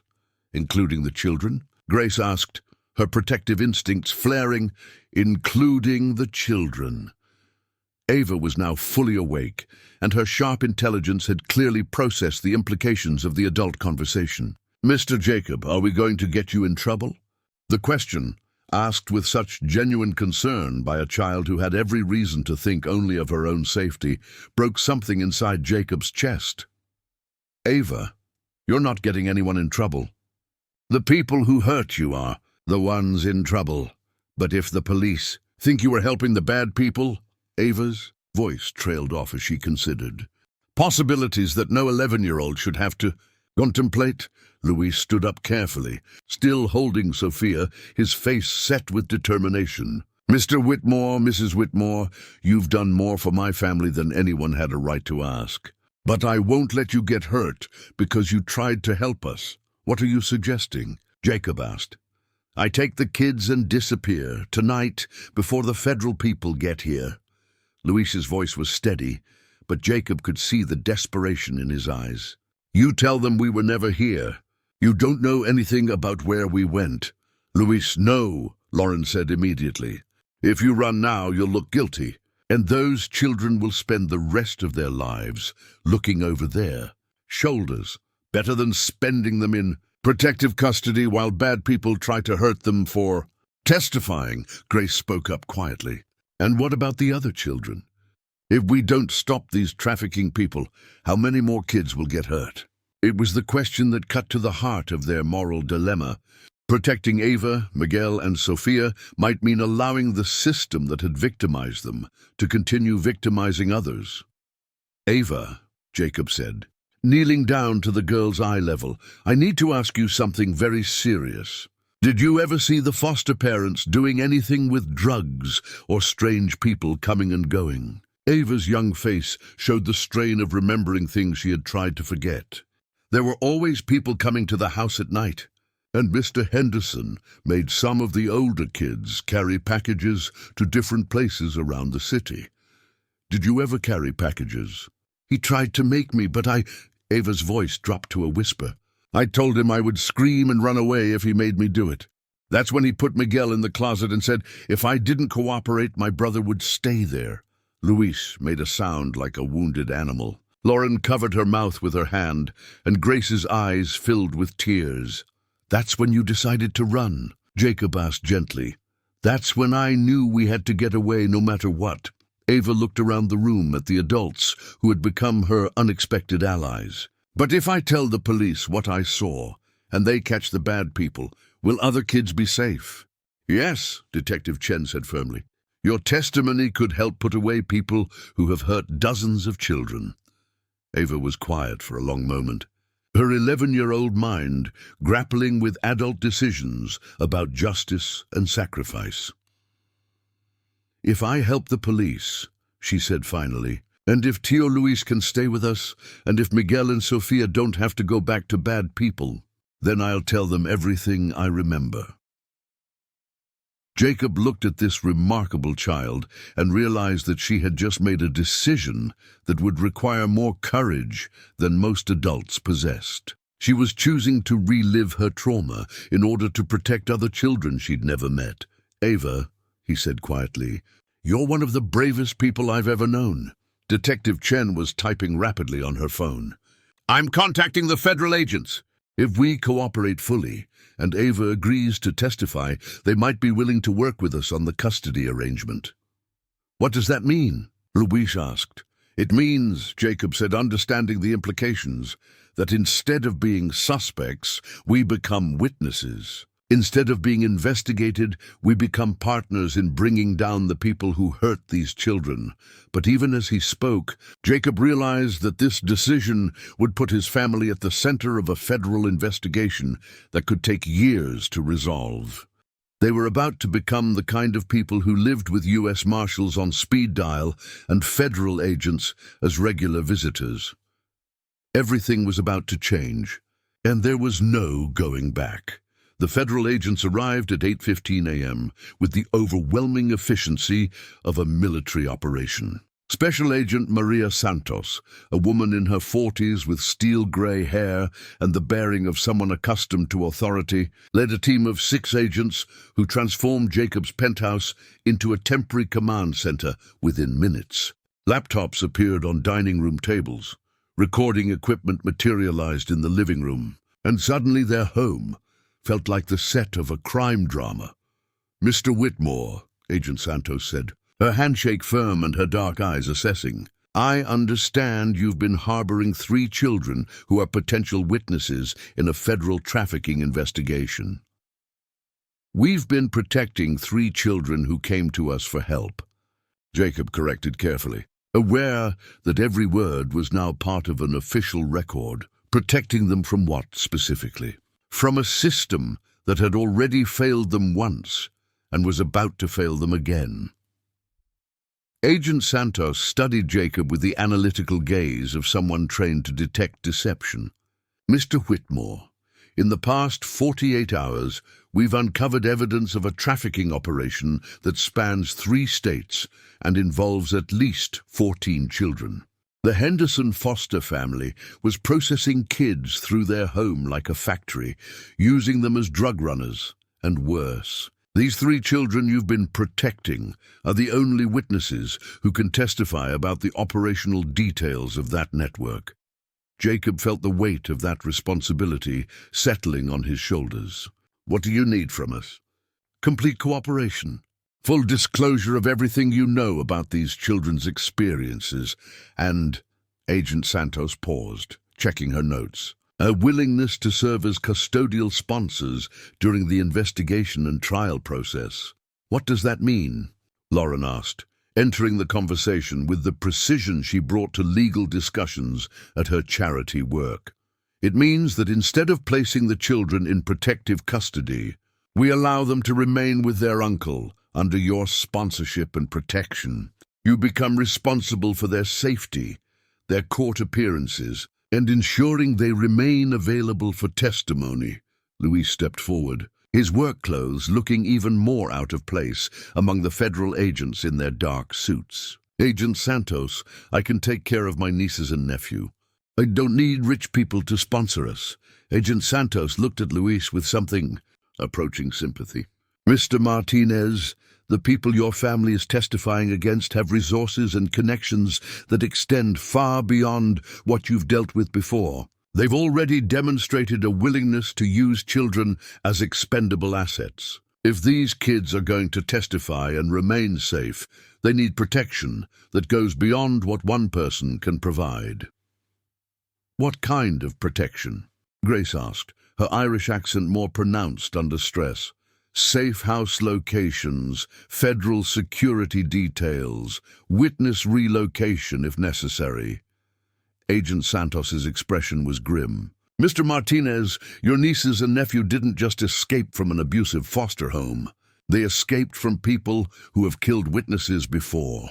The stark reality of their situation hit Jacob like a physical blow. By choosing to help these children, his family had inadvertently placed themselves in the crosshairs of organized criminals who viewed children as disposable commodities. Agent Santos, Jacob said carefully, if we agree to this sponsorship arrangement, what does that mean for our safety? For our son's safety? It means you'll have federal protection during the most dangerous phases of the investigation. It means your movements will be monitored and restricted. It means your phone calls will be recorded, your finances will be scrutinized, and your lives will be under constant surveillance until the trials are concluded. Lauren looked at Jacob with an expression that encompassed fear, determination, and something approaching panic. How long could this take? Federal trafficking cases typically take 18 to 36 months to reach trial, assuming no appeals or complications. 3 years, Lauren whispered. Ethan appeared in the doorway, still in his pajamas, rubbing sleep from his eyes and looking confused by the presence of so many serious adults in dark suits. His appearance reminded everyone that this decision affected not just the Martinez children, but Jacob's own 8-year-old son. "Daddy, why are there so many people here?" Ethan asked with the directness of childhood. Before Jacob could answer, Ava appeared beside Ethan, having clearly appointed herself as protector of her new friend. Despite everything she had endured, this 11-year-old girl's first instinct was still to shield another child from adult complexities. "Ethan, these are police people who want to help make sure bad people can't hurt kids anymore," Ava explained with remarkable composure. Agent Santos knelt down to Ava's eye level, her professional demeanor softening slightly. "Ava, I'm Agent Santos. I need to ask you some questions about what happened to you and your siblings. Do you understand why that's important? Because if I tell you what the bad people did, you can stop them from doing it to other kids," Ava replied with the matter-of-fact tone of someone who had already processed complex moral calculations.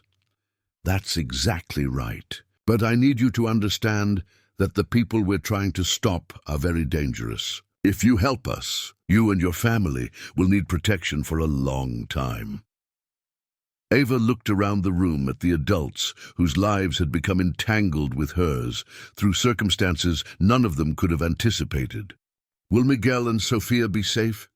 We'll do everything in our power to keep all of you safe. Will we still get to live with Tio Luis? If these nice people agree to help sponsor your uncle's custody petition, yes." Ava turned to Jacob with the serious expression of someone far older than her 11 years. "Mr. Jacob, if you help us, will bad people try to hurt Ethan?" The question hung in the air like a physical presence. Jacob looked at his son, whose brown eyes showed confusion but not fear, and realized that Ava was offering him an opportunity to back out. This child, who had every reason to think only of her own survival, was concerned about the safety of his family. "Ava," Jacob said quietly, "sometimes protecting people you care about means accepting some risk. But Ethan didn't choose this. We brought danger to your family." Grace stepped forward, her maternal instincts overriding all other considerations. "Love, you brought yourselves to people who care about you. The danger was already there. We just helped you find a way to fight it." Agent Santos stood up, her expression showing something approaching respect for the moral complexity playing out in front of her. Mr. Whitmore, Mrs. Whitmore, I need a decision. We can proceed with protective custody and traditional witness protocols, or we can try this collaborative approach. But we need to move quickly. Every hour we delay gives the trafficking network more time to destroy evidence and intimidate potential witnesses. Jacob looked at Lauren, seeing in her face the same mixture of fear and determination he felt himself. They had started this journey trying to help 3 homeless children, and now they were being asked to become partners in a federal investigation that could consume years of their lives. "Lauren," Jacob said quietly, "this is bigger than anything we anticipated. Everything worth doing is bigger than we anticipate when we start," Lauren replied, and Jacob heard a strength in her voice that he hadn't recognized before. "Agent Santos," Jacob said, "if we agree to this arrangement, what specific protections can you provide for our son? School security details, restricted access to your building, regular check-ins with our protective detail, and emergency relocation protocols if the threat level escalates." Jacob thought about the comfortable life they were leaving behind, the social events, the business meetings, the simple freedom of movement they had always taken for granted. All of that would be replaced by federal agents, security protocols, and the constant awareness that their actions could affect not just their own safety, but the lives of 3 children who had already endured more trauma than any human being should experience. "Ethan," Jacob said, kneeling down to his son's level, "if we decide to help Ava and Miguel and Sophia stay safe while they help the police catch bad people, our life is going to be different for a while. There will be security guards, and we won't be able to go everywhere we used to go. Do you understand what that means?" Ethan looked at Ava, who was watching him with barely concealed anxiety, then back at his father. "Does it mean Ava and her family will be safe? It means we'll do everything we can to keep them safe." "Then that's what we should do," Ethan said, with the moral clarity that only children possess. Jacob stood up and faced Agent Santos. "We'll do it. We'll sponsor the custody arrangement and cooperate fully with the investigation. Mr. Whitmore," Agent Santos said seriously, "once you sign these agreements, there's no backing out. You'll be committed to seeing this through to the end, regardless of how long it takes or how complicated it becomes." "Agent Santos," Jacob replied, "3 months ago, I thought success meant closing real estate deals and attending charity galas. Now I know it means standing up for people who can't protect themselves. We'll sign your papers." As federal agents began preparing custody documents and security protocols, Jacob realized that his family's comfortable isolation from the world's harsh realities was ending forever. They were about to become the kind of people who understood that justice required personal sacrifice, that protecting innocence meant accepting danger, and that sometimes the most important victories were measured not in dollars, but in the safety of children who had no one else to fight for them. The price of their new understanding would be higher than any of them imagined, but Jacob was finally beginning to understand that some things were worth any cost. 18 months later, Jacob stood in the same spot by his penthouse windows, but the view had fundamentally changed. Not the Manhattan skyline that remained as glittering and ambitious as ever, but his understanding of what he was looking at. Where he once saw opportunity and conquest, he now saw community and responsibility. The transformation had cost him nearly everything he thought he valued, and given him everything he never knew he needed. The federal trafficking trial had concluded 3 weeks earlier with convictions on all counts. The Henderson foster family and 14 accomplices received sentences ranging from 15 years to life in prison. More importantly, the investigation had uncovered and dismantled similar operations in Boston, Philadelphia, and Atlanta, potentially saving hundreds of children from exploitation. Ava Martinez, now 12 years old and living with her uncle Luis in a modest apartment in Queens, had testified with a poise and courage that left veteran federal prosecutors speechless. Her detailed recollections and Miguel's corroborating testimony had provided the evidence needed to destroy a network that had been operating with impunity for over 5 years. "Mr. Jacob," Ava's voice interrupted his thoughts. She stood in the doorway of his office, no longer the frightened, malnourished child who had arrived at their door nearly 2 years ago. Now she was taller, healthier, and carried herself with the confidence of someone who had faced her demons and won. "Hey, Ava, ready for the celebration dinner?" Tonight, their two families were celebrating not just the successful conclusion of the trial, but Ava's acceptance into the gifted program at her new middle school and Miguel's remarkable progress in overcoming the trauma-induced selective mutism that had plagued him for months after their rescue. "Actually, I wanted to talk to you about something first," Ava said, entering the office with the serious demeanor that had never quite left her, even as childhood joy returned to her life. "What's on your mind?" "I've been thinking about the lot, the place where we used to live."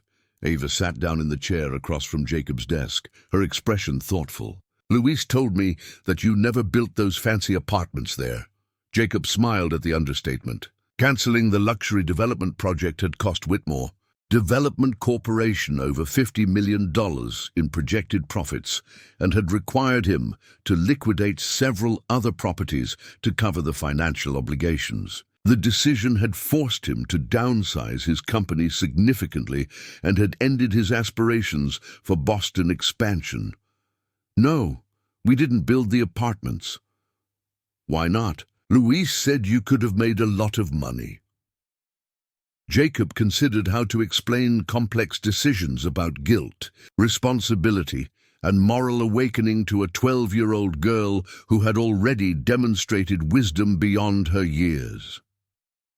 "Ava, do you remember what that lot meant to you and your siblings when you were living there?" "And it was home. Not a good home, but it was ours." Ava paused, her young mind working through concepts that connected past trauma with present understanding. "It was the only place where we could stay together. That lot belonged to your mother originally. She bought it, hoping to build affordable housing for families like yours. When I learned that history..."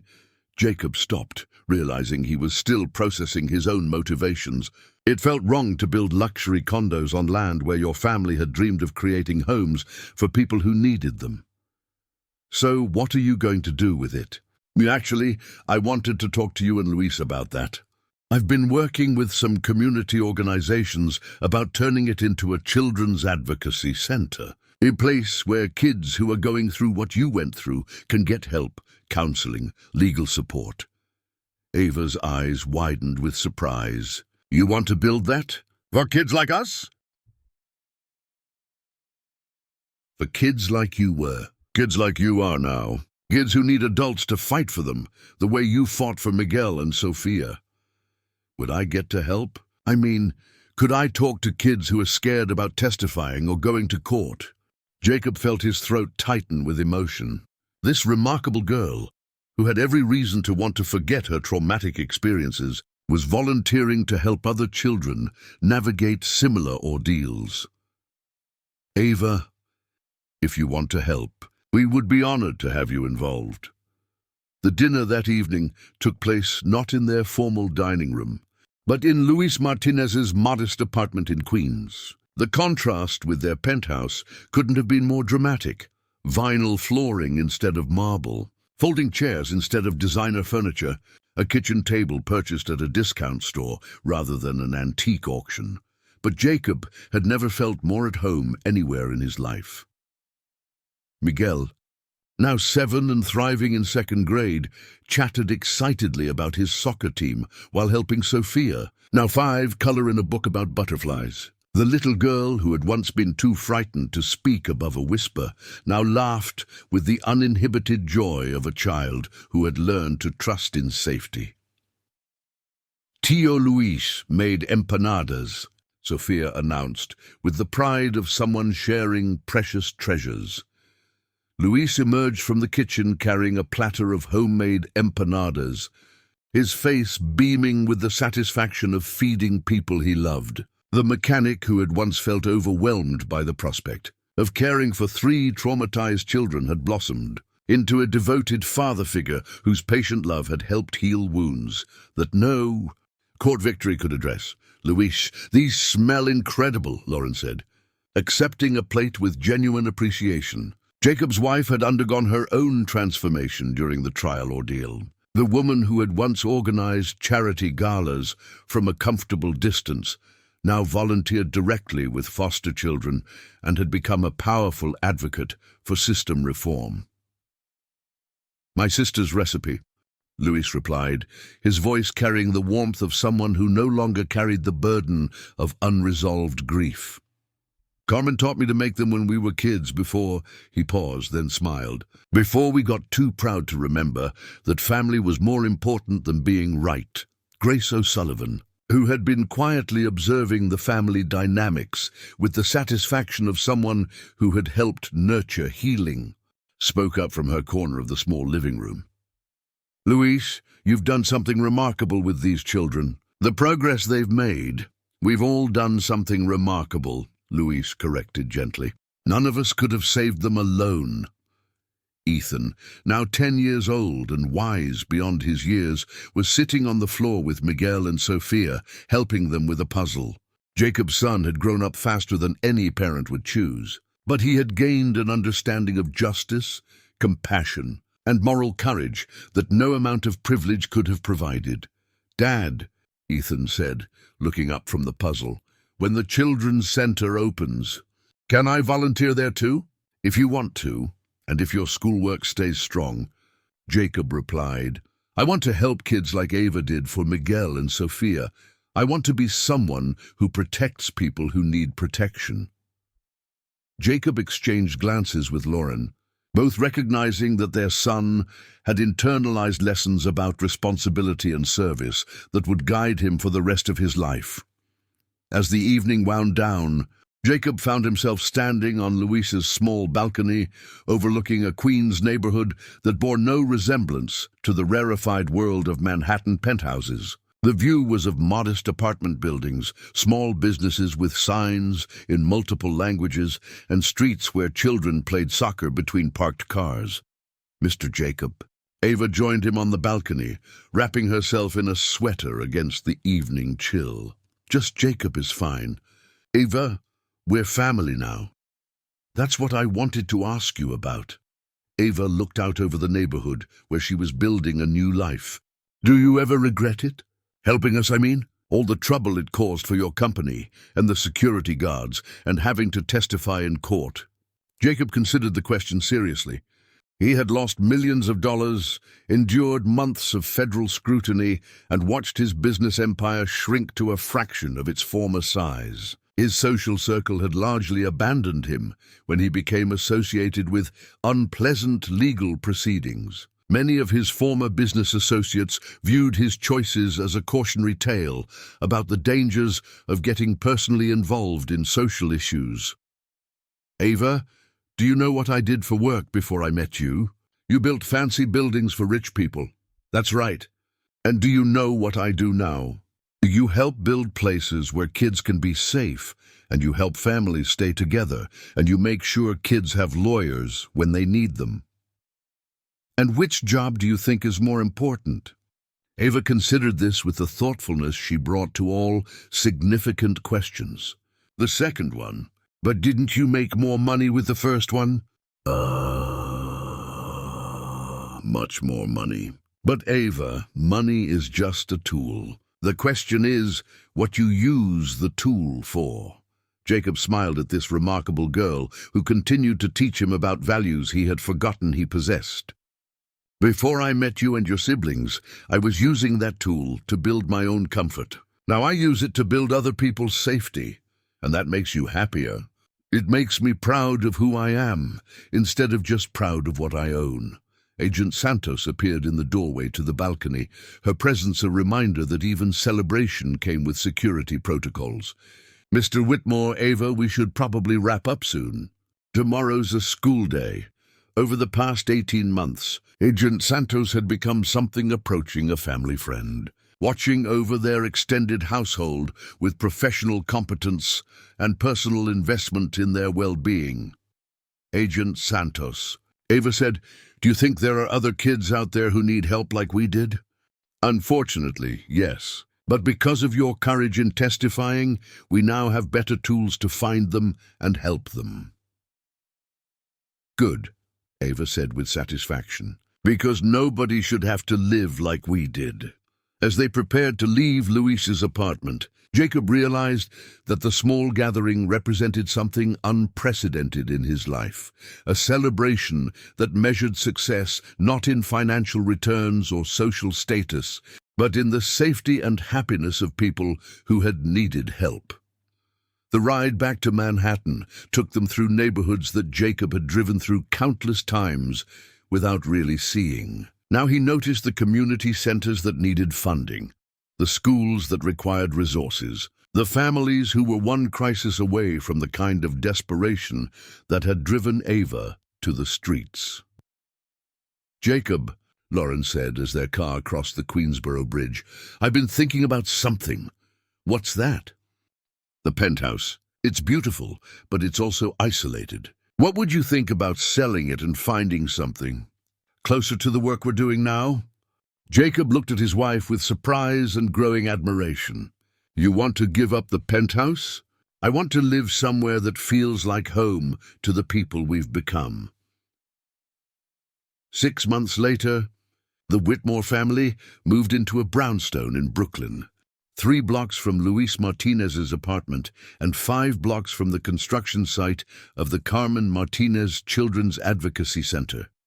The house was smaller, older, and worth a fraction of their former penthouse, but it had something their previous home had lacked: rooms where traumatized children could feel safe, a kitchen designed for feeding large gatherings, and windows that looked out on a neighborhood where their work had real meaning. On opening day of the Advocacy Center, Jacob stood with his extended family watching as the first families arrived seeking help. Ava, now 13 and serving as a peer counselor, greeted a nervous 10-year-old girl with the gentle confidence of someone who understood fear and had learned how to transform it into strength. "You know," Grace said, joining Jacob as they watched Ava work, "when I started feeding those children in the park, I thought I was just helping them survive another day." "What do you think you were doing now?" Jacob asked. "I think I was helping all of us learn how to live." Ethan ran up to them, his face bright with excitement. "Dad, the girl Ava is talking to just smiled for the first time since she got here." Jacob watched his son's genuine joy at another child's small victory and realized that Ethan was growing up with an understanding of success that had taken Jacob 40 years to learn. As the afternoon progressed, Jacob found himself thinking about the man he had been when this journey started, driven by profit, insulated by wealth, measuring worth by accumulation rather than contribution. That man would have been horrified by the financial losses, the social complications, and the daily responsibilities that now defined his life. But he wouldn't trade places with that man for all the real estate empires in Manhattan. As the sun set over Brooklyn, Jacob gathered his family, biological and chosen, for a photograph in front of the Advocacy Center that bore Carmen Martinez's name. In the picture, Luis Martinez stood proudly with his arms around Ava, Miguel, and Sophia. Grace O'Sullivan beamed with the satisfaction of someone whose compassion had helped save multiple lives. Lauren held Ethan close, both of them showing the confidence that came from lives spent in service to something larger than themselves. And Jacob Whitmore, former real estate mogul turned child advocate, smiled with the quiet joy of someone who had finally learned the difference between being successful and being significant. The building behind them would help hundreds of children over the coming years. The families they had saved would go on to save others. The lessons they had learned about courage, sacrifice, and the true meaning of family would be passed down through generations.